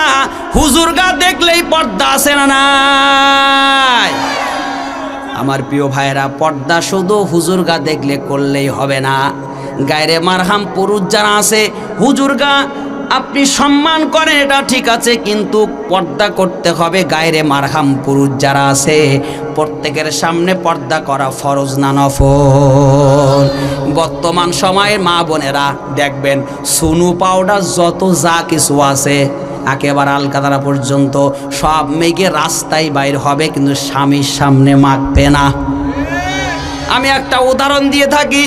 ওই এক যুবক বিয়ে করিয়েছে, এক যুবক বিয়ে করে নিয়ে বাড়ি এসেছে। এখন বিয়ে যখন করতে গেছে, মেয়ে দেখি পছন্দ হয়ে গেছে, বিয়ে হয়েছে। এখন দেখে বিশাল চেহারা, ওরে সর্বনাশ। এখন দুজন বিয়ে শাদী করে বাড়ি এসতেছে, আসার সময় মাঝপথে বিশাল বৃষ্টি নেমেছে, ভ্যানের ভিতরে আসতেছে। এর বৃষ্টিতে দুইজন যখন বেরিয়েছে, তখন ওই মেয়ের মুখিতে সব সুনু পাউডারগুলো ধুয়ে গেছে। তখন দেখে জনমের কালো। তখন যুবক বলতে, সর্বনাশ, ইয়ে কি দেখলাম একরকম, এখন দেখতেছে আরেক রকম। কথা বোঝেননি? আর এক যুবক বিয়ে করে নিয়ে বাড়ি গেছে, যাইতে তো রাত হয়েছে। এখন এক জায়গায় ঘুমাইছে, সকালবেলা উঠে দেখে কালো ভূত একটা পাশে শুয়ে আছে। এখন সর্বনাশ, ইয়ে দিয়ে আমার বউ না, এ বউ আমার না। তখন বলতেছে, বিয়ে করলাম ক্যাটরিনা, সকালে উঠে দেখি জরিনা। কথা বোঝেন নাই? যত পাউডার আটা মাখা সব মাখে।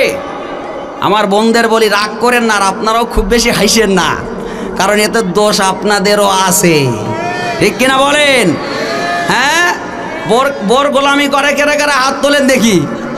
হ্যাঁ, বোর গোলামি করে, ওরে বাবারে কোয়া যাবে না, মসজিদে 10টা টাকা দান করবে, তাও বাড়িওয়ালার কাছে শুনতিবি, এমন লোক আছে না নাই? না, ভালো, এই সংসারে পরামর্শ করে চলা ভালো। কিন্তু মা বোনদেরকে বলি, সাজা জায়েজ একমাত্র স্বামীর সামনে। হক কার? কোনো মা বোন যদি বাইরে সাজে, ওর মতলব খারাপ। ঠিক কিনা বলেন? সাজা যাবে। আর যুবকরাও এরকম সেজেগুজে রাস্তায় বাইর হয়, বিভিন্ন জায়গায় বস্তাবন্দি লাশ খুঁজে পাওয়া যাচ্ছে। ঠিক কিনা বলেন? কারণ ছেলা কলায় মশা মাছি বসে বেশি। যে সমস্ত মা বোনেরা বেপর্দায় ঘোরাফেরা করে, এরা ছেলা কলার মতো। এক চাষা গ্রামের থেকে কলা ছিঁড়ে বাজারে নিয়ে যাচ্ছে বিক্রি করতে। এখন মাঝপথে যে চিন্তা করতেছে, কলা তো খুব ভার, এই ওজন হয়ে গেছে, একটা কাজ করে ছিলে এর খোসাগুলো ফেলাই দিয়ে খালি কলা নিয়ে যায়, তাহলে একটু ছোলা হবে বা ওজন কম হবে।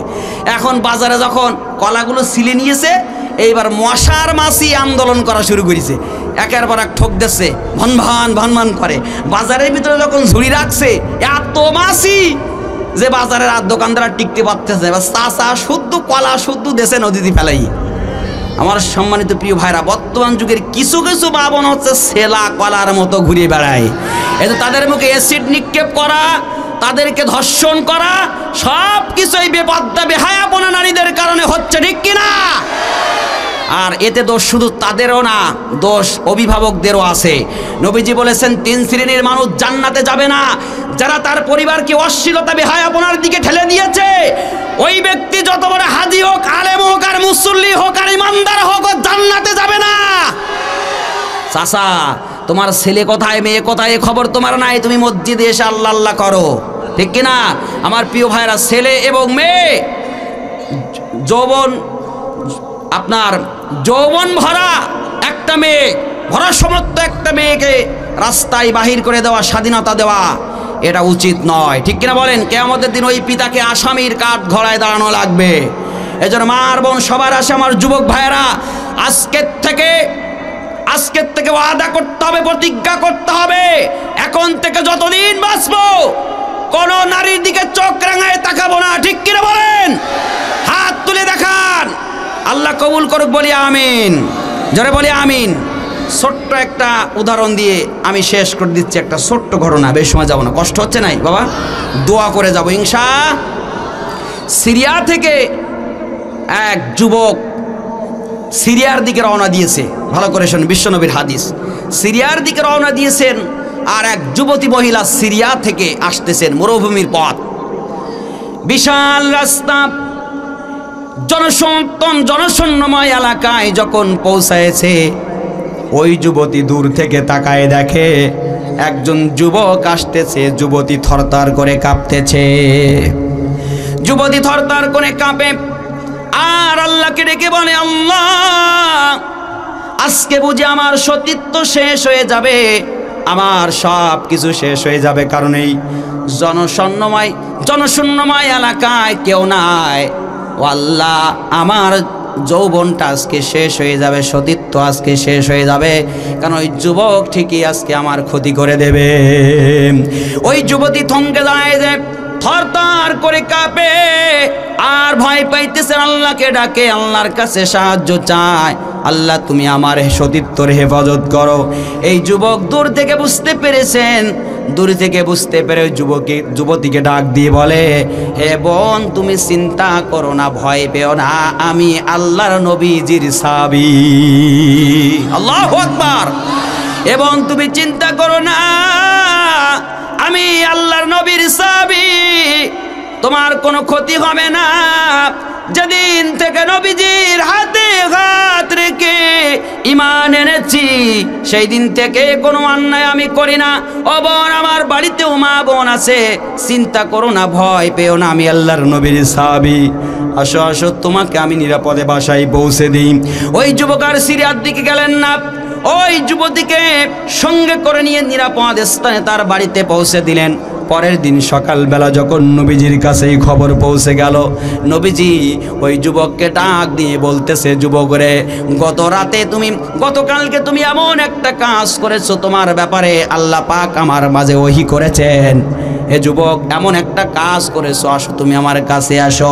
যখন নবীজির কাছে আসলেন, নবীজি তাকে জড়ায় ধরে কপালে চুমা দিলেন, মহাব্বতের নিয়ে নবীজি চুমা দিলেন এবং বললেন, যুবক তুমি বিবাহ করেছো কিনা বলো। বলেন, ইয়া রাসূলুল্লাহ আমি বিবাহ করিনি। নবীজি বললেন, হে যুবক, ৭০ জন যুবক তার যৌবন হেফাজত করে দুনিয়ার থেকে যদি বিদায় নেয়, যে সওয়াবটা তাদের হবে, আল্লাহ পাক ওই ৭০ জন যৌবন হেফাজত করা যুবকের সওয়াব আল্লাহ রব্বুল আলামিন তোমাকে দিয়েছেন। আমার প্রিয় ভাইরা, যেন আমার কলিজার টুকরা সোনামানিক যুবক ভাইয়েরা, আজও কাল হোক দুনিয়া ছেড়ে যাওয়া লাগবে। এই জন্য যৌবন কাল আল্লাহ দিয়েছেন ইবাদত করার জন্য। যৌবন হলো স্ত্রীর হক। এই জন্য খবরদার ও যুবক, অন্যায় কাজ করো না।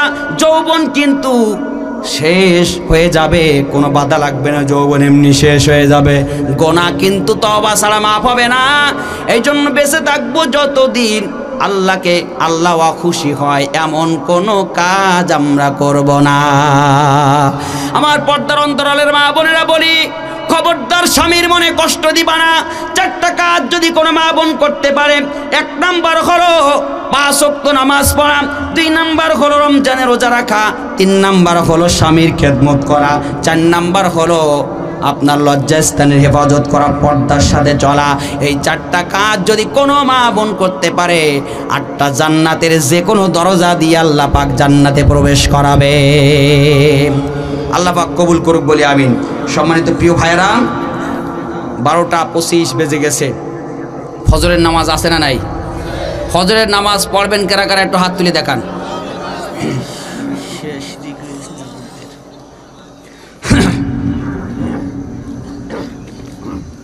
হাত নামান।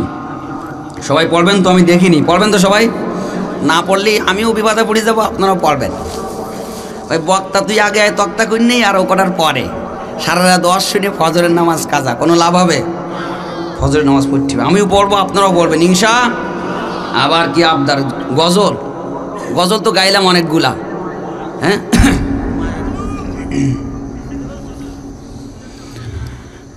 মা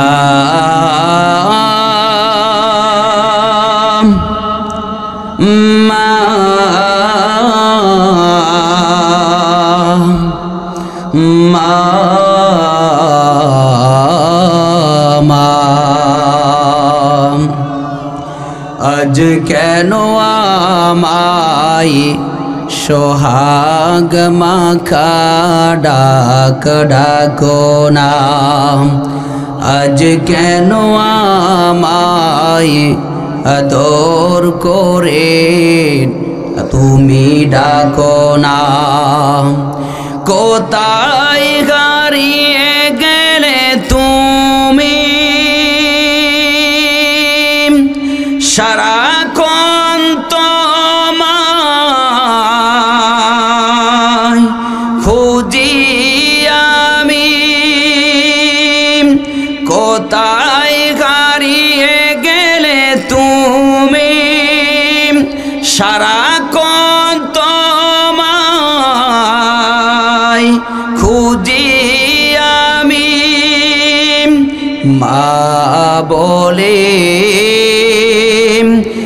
তো ডাকি ডাকি শুনতে পাও না, আজ কেন আমায় মায়ার সুরে কেন ডাকো না, আজ কেন আমায় আদর করে তুমি ডাকো না। মা মা মা মা, আস্তে কোন মারহাবা।